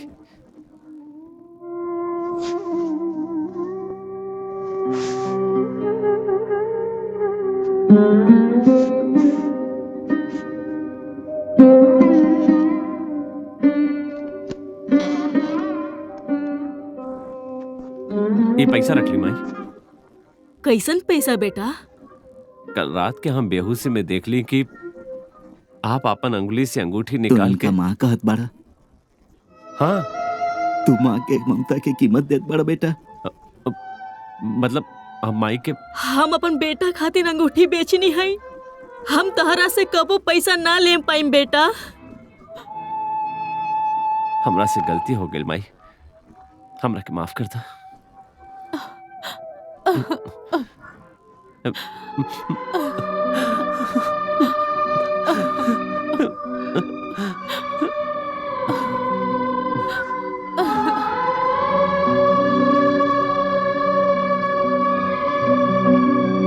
बाबूजी चलो, वो लोग वहाँ इंतजार कर रहे लोग हैं। करे तो उनके इंतजार। हमारे बाबूजी, माँ और बहन वहाँ ना चाहिए। ना चाहिए? ना, एकदम ना। हमका आपके बेटा नहीं की। आज यदि आपके बेटा हो तो वो कबो आपके वहाँ जाए देत का माँ जाए देत ना।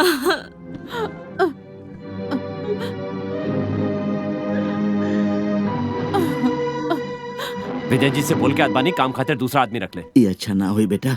हम लोग उनका घर में इतना दिन से काम करत बानी। वो लोग हमरा बाप जैसन मानेलन।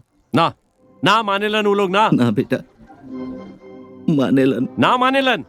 यदि मानत होकर तब बेटा के जन्मदिन पे आपके एगो शर्ट खरीद के देत और माँ के एगो साड़ी खरीद के देत। अपन बहन के फटा कपड़ा में ना घूमे देत। सुनो बेटा, हम बहुत दिन से यहाँ पर बानी। जब से आइल बानी आप लोग के एक ही फटा कपड़ा में देख रहा बानी। एकरा बाद भी बोलत बानी कि वो लोग आपके बाप मानेलन।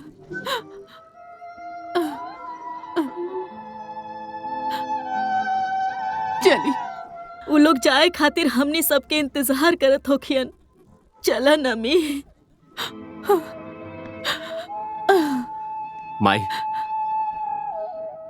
हमरा के सिर्फ एगो दुख बा। आप हमरा के बेटा मान ले बानी, बाकी बेटा के अधिकार न देली। वक्त आवे तो बेटा जरूर दी हम।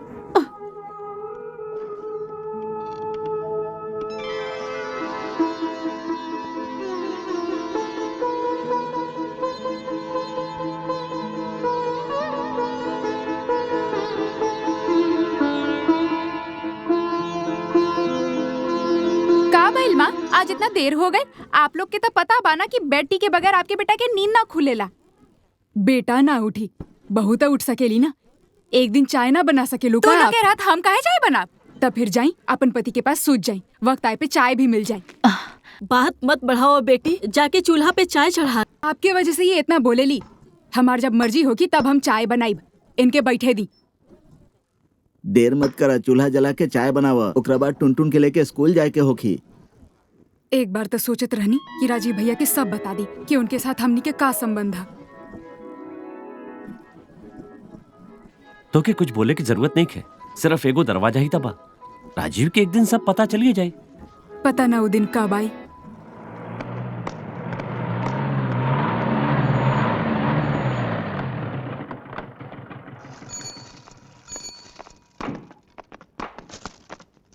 बाबूजी, बाबूजी दरवाजा खोली।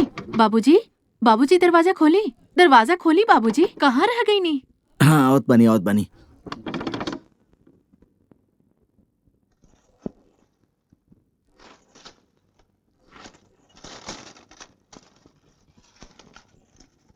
हम कुर्ता पहनत बनी, तू दरवाजा खोला।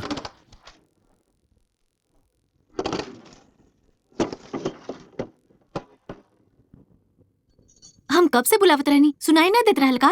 इतनी आंख लाग गिल रहे। जाई जाके चप्पल सिलवा के लेके आई बाहर से। का बोला तारू बहू, तो अपन ससुर जी से चप्पल सिलवाइबू? ई तोरा के ठीक लगता? राउर बेटा बोले बा जाके बाबूजी के कहता। सुजय तक घर पे ही बा, ओकरा के जाके बोल दा।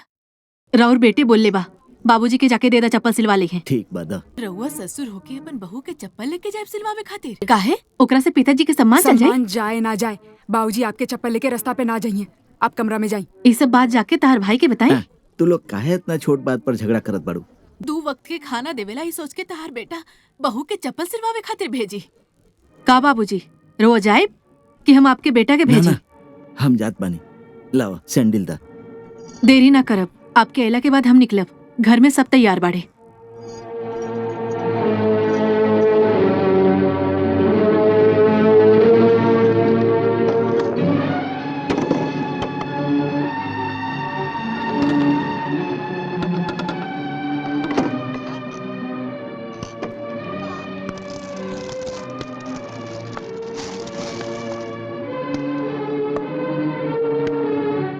पिताजी आपके हाथ में का वो बा? कुछ नहीं है ना कुछ तबा आपके हाथ में दिखाई था काबा।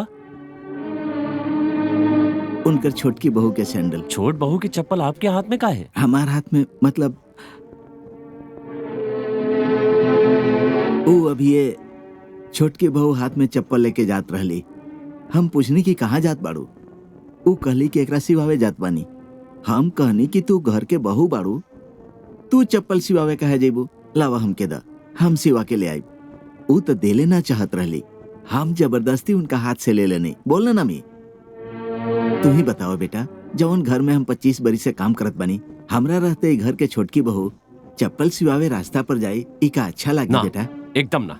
लाई चप्पल हमरा के ई का कहत बड़ा? तोहार हाथ में हम चप्पल दे? अच्छा एगो बात बताई माँ, जिनकर घर में बाबूजी 25 साल से काम करत बाड़े, का वो घर के बहू के चप्पल हाथ में ले जाए के चाहिए इनकर आके? और जिनकर हमरा जैसन बेटा होके, का वो अपन बाबूजी के चप्पल हाथ में लेके बाहर जाए दी? आप ही बताई माई।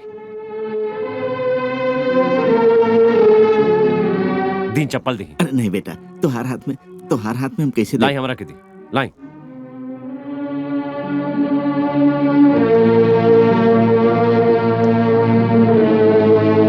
नमी, ई बैग में बाबूजी खातिर धोती और शर्ट बा, तोहार और माई खातिर साड़ी और ब्लाउज बा।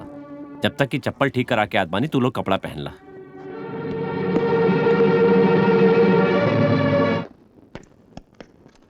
का भइल रीता, तू लोग अभी तक चले खातिर तैयार ना भइलू? देखी ना, बाबूजी के चप्पल ठीक करवावे खातिर कब भेजले रहनी, अभी तक ना आइलन। का भाई, आप लोग अभी तक कपड़ा ना बदलनी? बहुत देर हो गई बा, लावा हम सैंडल दे के आवत बनी। चप्पल आप के करा के दे? उहे जेकर बा छोटकी बहू ना, के। सिर्फ छोट बहू के देवे से ना हुई, ई घर के हर व्यक्ति के चप्पल देवे के पड़ी। दे पाई बाप? सबके मतलब? इतना दिन तक आपके बेटा और बहू मिलके आपके चप्पल मान ले बाड़े, आजुमार आपके वापस देवे के बा। कर पाई? बेटा और बहू मतलब? बाबूजी, जिनके बचावे खातिर आप ये उम्र में झूठ बोलत बानी, जानत बानी तोरा कैसे पता चलल कि वो हमार बेटा बा? दरवाजा के बाहर से हम सब सुन ले बानी। बहू अपन ससुर से कैसन बदतमीजी से बात करत पाड़ी। अपन पति के अपमान से बचावे खातिर पत्नी के प्रार्थना।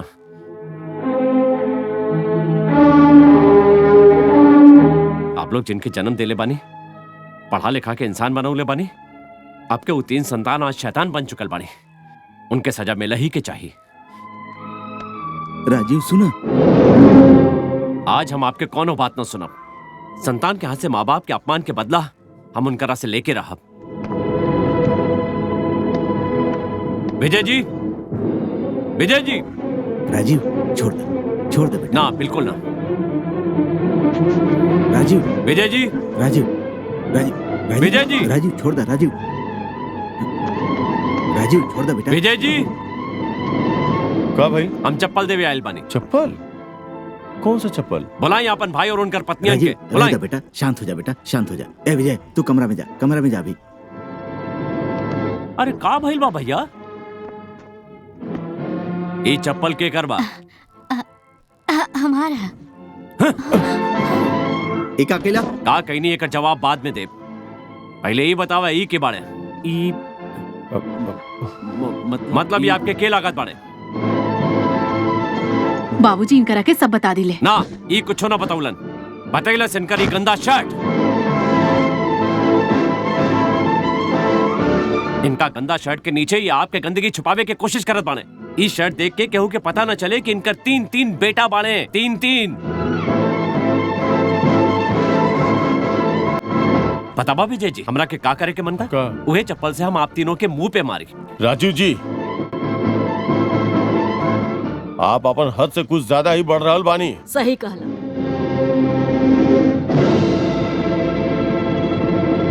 जे ई बोला था ओकरा के ये अधिकार हम ही दिले बानी।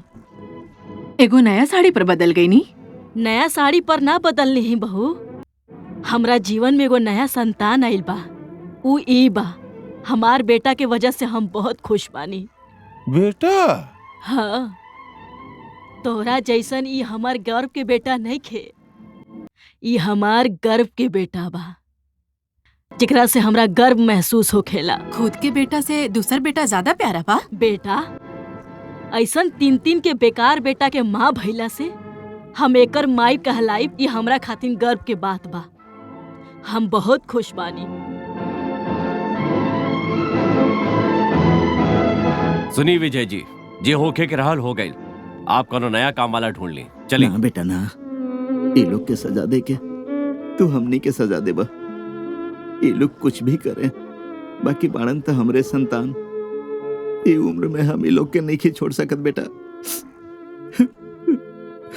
अजीब बात बा, एगो ऐसन इंसान के आप लोग इतना दुख देले। चले चले।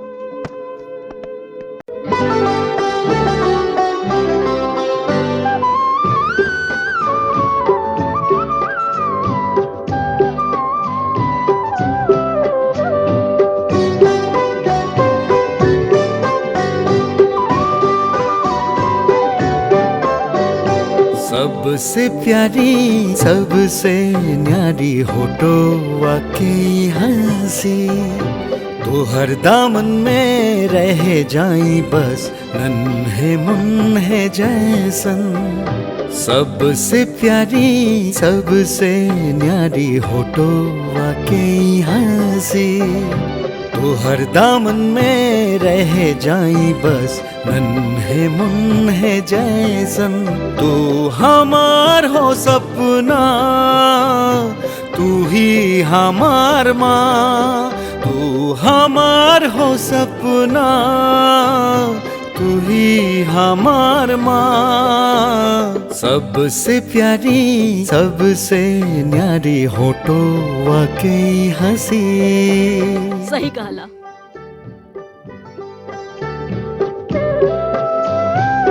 जे ई बोला था ओकरा ई अधिकार हम ही दिले बानी। हाँ, तोरा जैसन ही हमार गर्व के बेटा नहीं खे, ये हमार गर्व के बेटा बा। छोड़ कर सारा जग का बंधन ढूंढते रहना तोहराई अंगना। छोड़ कर सारा जग का बंधन ढूंढते रहना तोहराई अंगना। तोहर ममता हम का मिलल, तोहर ममता हम का मिलल, कर लेनी आपन। तू हमार हो सपना, तू ही हमार माँ, तू हमार हो सपना, तू ही हमार माँ। सबसे प्यारी सबसे न्यारी होठों वाकई हंसी।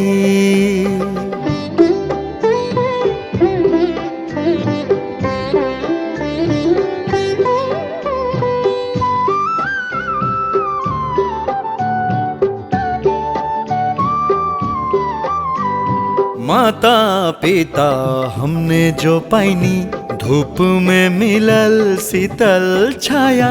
माई भी मिलल बहन भी मिलल, धन्यवाद जीवन।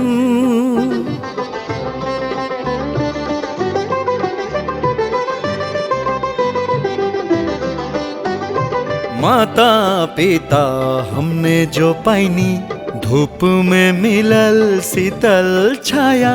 माई भी मिलल बहन भी मिलल, धन्यवाद जीवन सब दुख ढल जाए वादा बा हमर माई तू हमार हो सपना तू ही हमार माँ सबसे प्यारी सबसे न्यारी होठों की हंसी तो हर दामन में रह जाई बस नन्हे मुन्हे जैसन तू हमार हो सपना तू ही हमार माँ तू हमार हो सपना तू ही हमार माँ तू हमार हो सपना तू ही हमार माँ।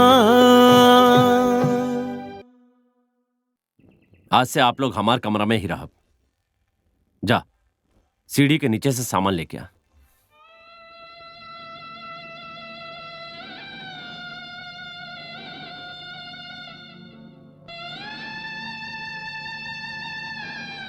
चलिए बाबूजी।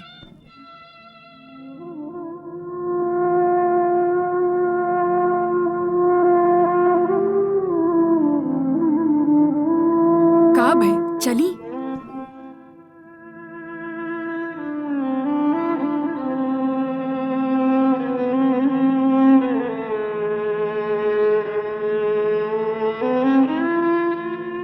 चली।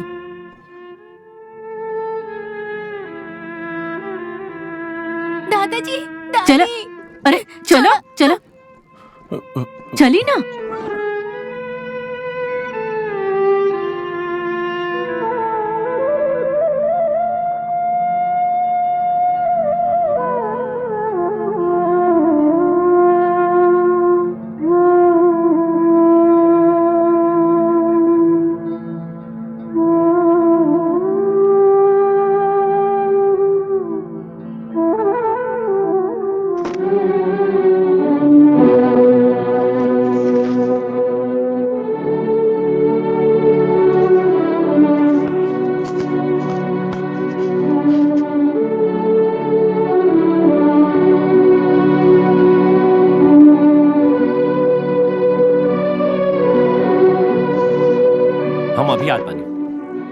जल्दी से एगो नया किराएदार खोजी। कल ही बोल दे हम राजीव जी के घर छोड़े खातिर। उहे बाबूजी के दिमाग खराब के ले बाड़े। ना ना बाबूजी के केहू समझा ना पाई। आज काम करे ना आइले, काल सुबह देखिए सब ठीक हो जाई।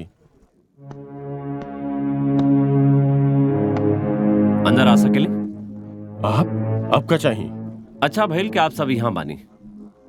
आपके छोट भाई नहीं के दिखाई देत? वो एगो किराएदार ढूंढे गइल बा। अच्छा, हमरा के आप सबसे एगो जरूरी बात करे के बा। कैसन बात? अभी आवत के बोल के हमनी के बैठा के कहाँ चल गेलन, अभी तक ना आई। बिमल जी हमार हाथ पकड़ के रोत रोत बोलले, यदि हमार 3 लड़का में से एक लड़का भी अच्छा होत और ई उम्र में वो हमार अच्छा से देखभाल करत, तई घर बार और बैंक में रखल 1.5 लाख रुपया हम वही के नाम कर देत। 1.5 लाख रुपया? हाँ, जो उनका बैंक में। बाबूजी के बैंक में 1.5 लाख रुपया बा? कहा बोल रहा बानी आप लोग के पता नहीं के? नमी की शादी खातिर वो बैंक में पैसा जमा करके रख ले बाड़े। बाकी अभी पता चलल कि टुनटुन के स्कूल के सेक्रेटरी के बेटा के साथ शादी में एक पैसा भी खर्च ना होखी। तई 1.5 लाख रुपया और आज तक जे एकर इंटरेस्ट मिलल बा वो सब यहीं पर रह जाई।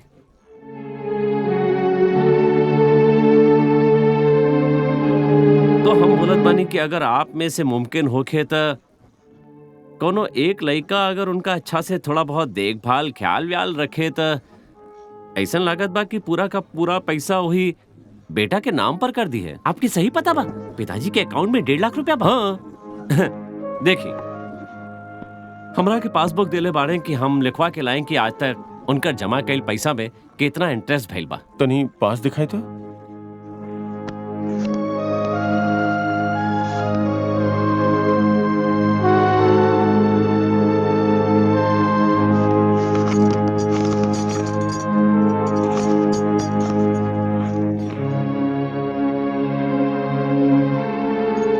हम उनके ना बतैली कि हम यहाँ बानी। विमल जी हमरा खातिर बहुत चिंता करत होखिए। दी। हाँ इले ही।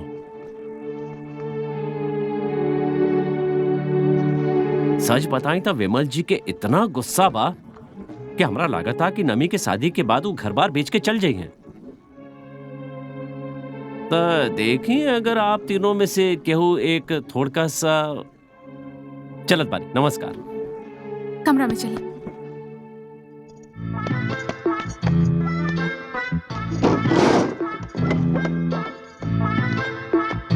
आओ अंदर आओ।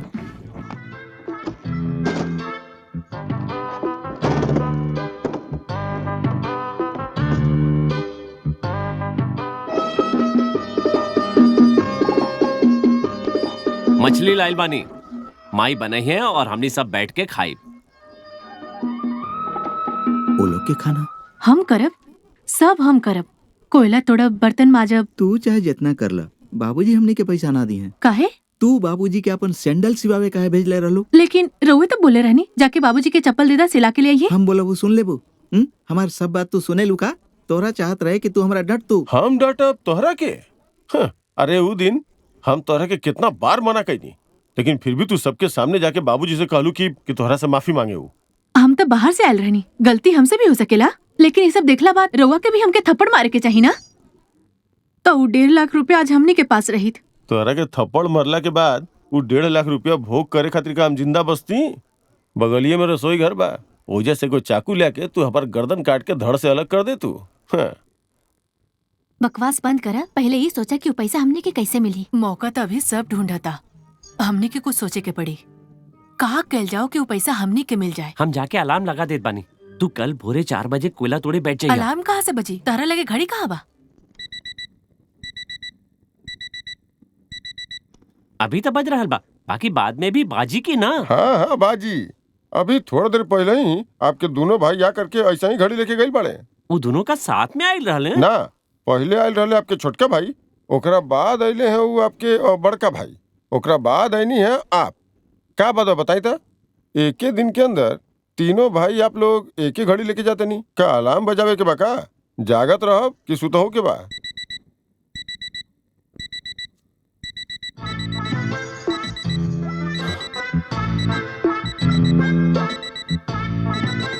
उठा उठा, बिहान हो गए। हाँ उठ गई नहीं, जाता नहीं। ये नाइटी पर कैसे करब काम? कपड़ा चेंज कर लेता नहीं।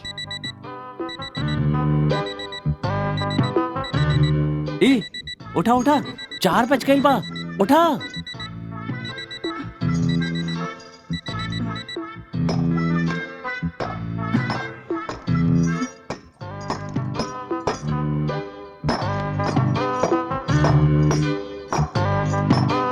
भाभी, आप कोयला तोड़ा तनी? बाबूजी की तबीयत ठीक नहीं खे, यही चलते सोचा था कि बाबूजी के तनी आराम करे दी। तू जा, जाके सो जा।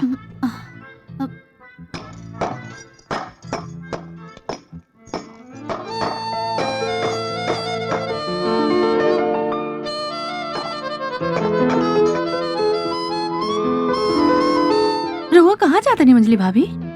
माँ के तबीयत ठीक ना है ना, तो हम बर्तन धो देता नहीं, माँ के थोड़ा आराम मिल जाये। तू जाके आराम कर ला। नाटकबाज।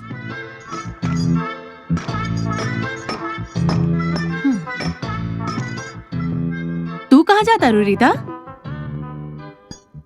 नमी की तबीयत ठीक नहीं खे, तो हम जाके चाय बना लेता नहीं। माई बाबूजी के साथे नमी भी आराम कर ली। इहो नाटकबाज बारी।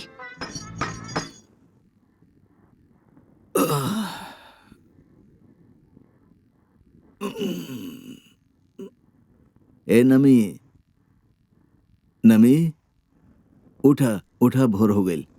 माँ के भी उठावा। माँ उठी।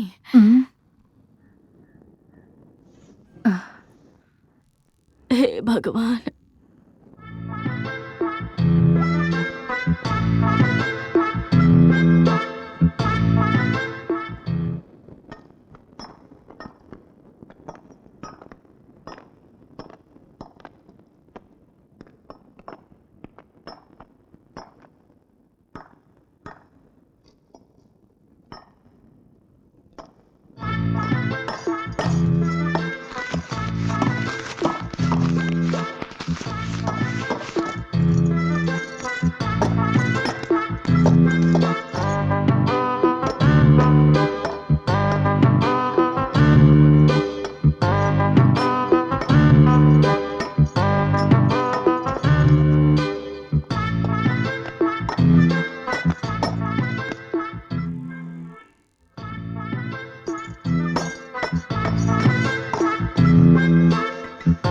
एका बड़की बहू, तो यहाँ कोयला कहे तोड़त बड़ो।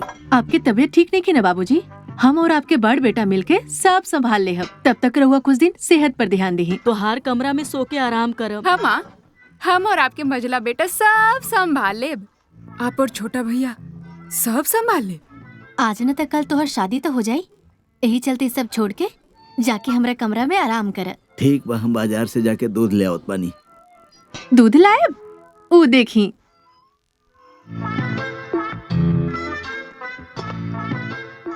बाबूजी, आज से अपन लड़का के दूध हम खुदे लेके आ जाब। आप आके हमार कमरा में सुती ना, हम तनी राउर पैर दबा दी। आई आई। बाकी इतना सुबह सुबह जाए के पड़ल, बाजार अभी तक लागल ना रहे, यही से घूम घूम के सामान खरीद ली। और आप यहाँ पे क्या करत बानी? हमार कमरा में आई, आपके हाथ पैर दबा देत बानी। अच्छा रुकी, पहले बैग रख के आत बानी। ये लोग अचानक कैसे बदल कैसे गेलन?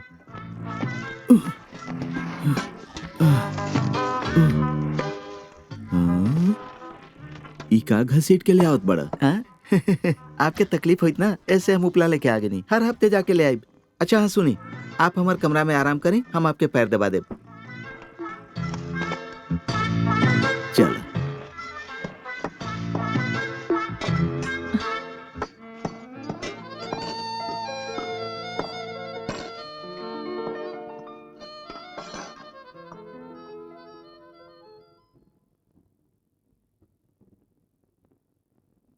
ओह बार तो मछली खिया के कमरा से निकाल के कमरा भाड़ा पर दे देले रहलन। अभी लोग घर से बाहर निकाले के प्लान कर रहल बाड़े का हमनी के? चली राजीव के सब जाके ही बताओ तानी। चलो।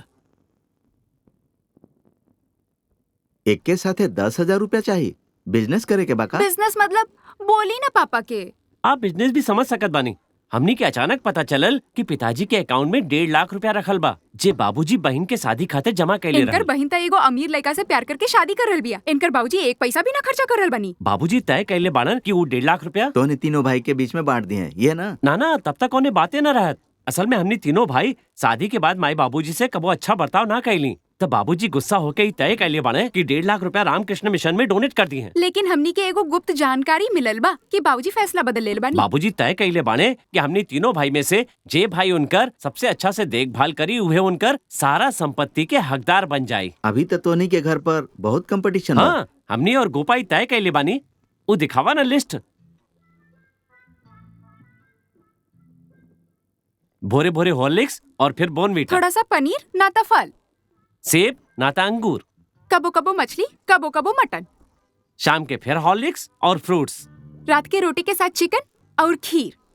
अच्छा बाबूजी, चिकन दिहल जाए कि मटन? तोहार सास ससुर के उम्र हो गइल बा, चिकन ही अच्छा रही। हाँ, आराम बाग से ले ले। ज्यादा सीटी देव तक नरम हो जाये। नरम चिकन मिली तो माई बाबूजी के मन भी नरम हो सुनी जाए। ना बाबूजी, इनके पास अभी इतना पैसा ना है, आप 10,000 रुपया दी ना। माई बाबूजी के खुश करे के बाद हाथ में 1.5 लाख रुपया आ गई तो हम आपके 10,000 रुपया वापस कर दे। यह तो मौका बा, आप एक सूद ता ना लेब ना। एकर मतलब तोहर भैया और छोटका भाई भी माई बाबूजी का खुश कल चाहिए। वो लोग भी तो अच्छा खाना खिलाई हैं। हाँ, मेनू तो पहले सुन ली। बोला। ससुर जी के सबसे पहले उठते ही गरम चाय और ब्रिटानिया बिस्किट दूध गो। अच्छा। फिर ब्रश कैला बाद 1 गिलास गरम दूध, 2 पीस बटर टोस्ट और एगो अंडा के ऑमलेट।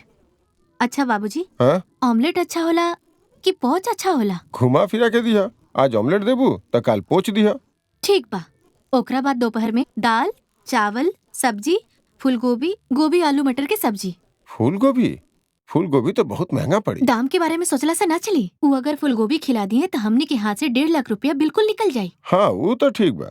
ओकरा बाद बड़ा बड़ा मछली के टुकड़ा और ओकरा साथे दही। दही घर में जमाईबू ना? घर में अगर अच्छा ना जमी तो बाहर के दुकान से खरीद के प्लेट में डाल के सबके बता दे हब कि हम घर में ही जमाईनी है। लेकिन वो दोनों बहू के अगर पता चल गई तो? पता कैसे चली? सुबह होते ही दरवाजा बंद करके अपन रूम के अंदर खाना बनाई। ओखनी के पते न चले कि हम कमरा के अंदर का करतानी। जौन मेनू बनौले बाड़ू, 1 महीना भी चलावे खातिर बहुत पैसा के जरूरत पड़ी। 10-15 हजार तो लगभग कर। हमने की पैसा दे दी चंदू भैया, 1.5 लाख मिलते ही हम रउआ के वापस कर दिया। हाँ, पैसा तो उन्हें के मिल जाए, बाकी ओकरा बदले तू लोग हमरा पास का जमा करबा?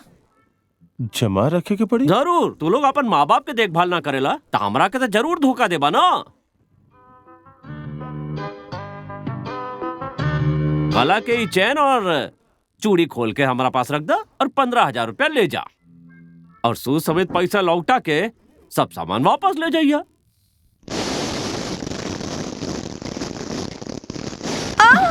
माँ का भाई तेल से पक गई नी माँ। हाँ दिखावता। अरे बाप रे। अरे हमरा रहते तूने की का जरूरत रही सब करे के? हम रहनी नहीं जा। चला चला हमरा साथे आवा। चला उठा। अरे उठा ना, चला चला हम मलहम लगा देता नहीं आराम से। अरे बाप रे कैसे कर ले लू।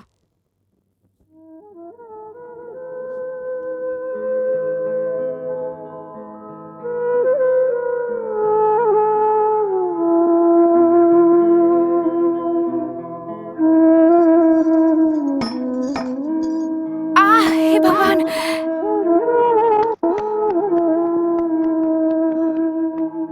का भइल?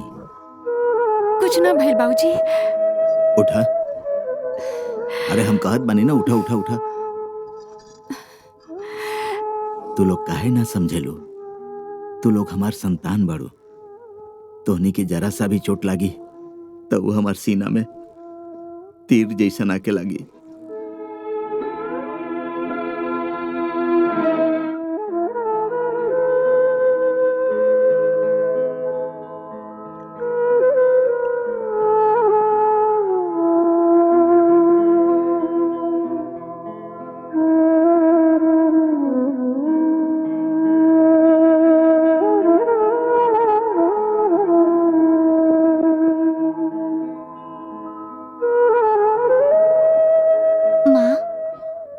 रात के 2 बज गईल बा।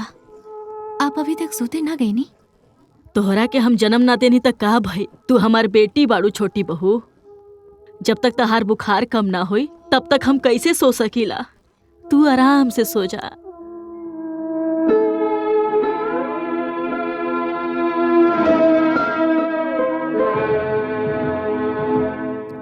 का बताइले रही ना, वो लोग आप लोग से और ज्यादा काम ना कर रही हैं। 10 दिन से वो लोग हमनी के कोनो काम नहीं खन करे देत। वो लोग पूरा बदल गइल बाड़न। हम देखत बानी।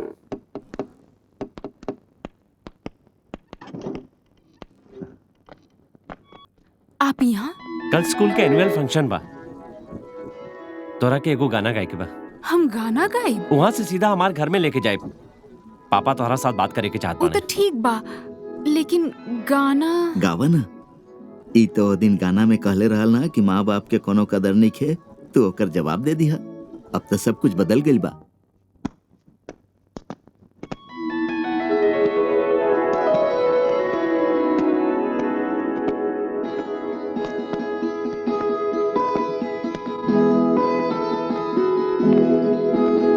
खड़ा काहे बाड़ू? बैठा ना।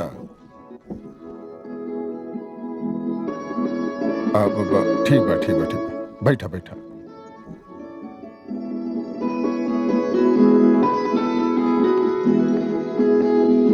का बाबूजी, आपके बहू पसंद आयल कि ना? अपन भाई लोग से बोलिया कल सुबह हम तोरा देखे खातिर तोरा घरे आई। विनय जी, नमी हमनी के इकलौती बहन हिया। एकर शादी हमनी के धूमधाम से तो करब। फिर आज ही हमनी के आशीर्वाद दे देता नहीं? नमी के रिश्ता तो हो गई, अब हम निश्चिंत होके जा सकेले। आप सच में चल जाइए भैया? हाँ,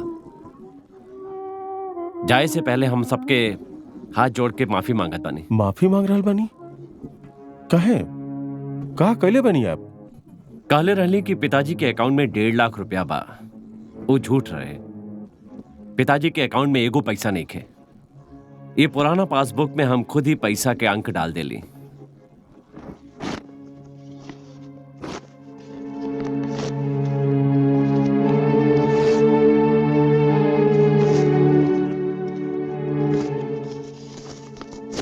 अब हम समझ गए नहीं कि वो लोग अचानक हमनी के इतना इज्जत काहे करे लागल रहलन।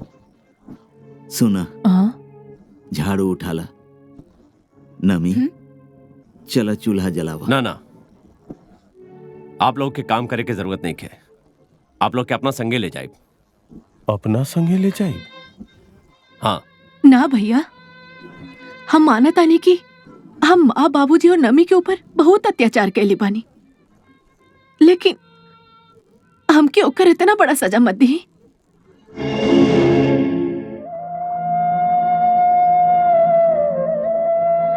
हमनी मानतानी भैया, पहले वो 1.5 लाख रुपया के खातिर हमनी बाबूजी के साथ अच्छा बने के दिखावा करत रहनी। बाकी हमार यकीन मानी, माँ बाबूजी के प्यार पाके कब हमनी के अंदर से पैसा के वो लालच चल गईल, वो हमनी के भी ना पता।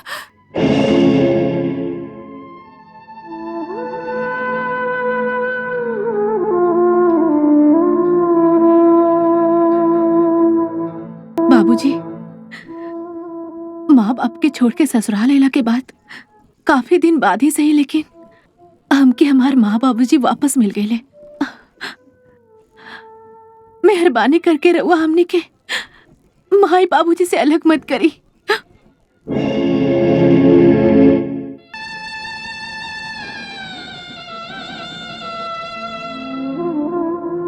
खाना बनावत समय जब हमारे हाथ पर गरम तेल पड़ गए रहे, तब हमारे हाथ पर माँ दवाई लगावत रहली। तभी हम समझ गए रहनी कि 1.5 लाख रुपया से ज्यादा माई बाबूजी के सहारा होकर जरूरी होखेला।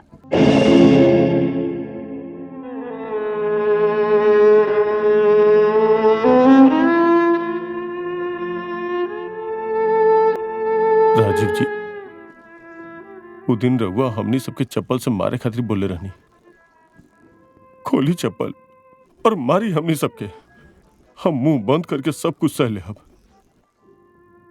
लेकिन मेहरबानी करके हमनी के माई बाप के मत छीनी प्लीज। आप चाहे जहां पर भी रहें, खबर लेत रहें, आपके वजह से मिलल माई बाबूजी के हम कैसे रख ले बने। आपकी एगो झूठ बात हमने के सच्चाई दिखा देलस राजीव बाबू। हमने अब नया जीवन जी रहल बानी, एगो नया जीवन पहले बानी। आज आप लोग के देख के बहुत खुशी हो रहा बा। आप लोग के जैसे यदि बहु लोग भी समझ जाती कि सास ससुर उनकर दुश्मन नहीं खन, उन्हें कि माई बाबूजी के दूसरा रूप पड़े, तो कोनो ज्वाइंट फैमिली ऐसे ना टूट पाई थी। जाए आप अपन बहू बेटा के पास जाए, अपन फायदा खातिर हम केहू के नुकसान ना पहुंचाए, हमके चाहे कितनो कष्ट होके।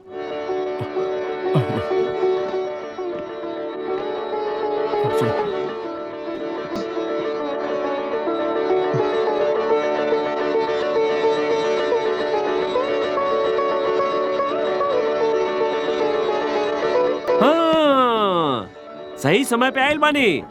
रुकी, एगो सुखी परिवार के फोटो लेत बानी। हाँ हाँ हाँ हाँ, कल तू भी परिवार के एगो हिस्सा होगा। जा जाकर होकर बगल में खड़ा हो जा। आजा। हंसत रही, हंसी हंसी हंसा। हाँ हाँ हंसा।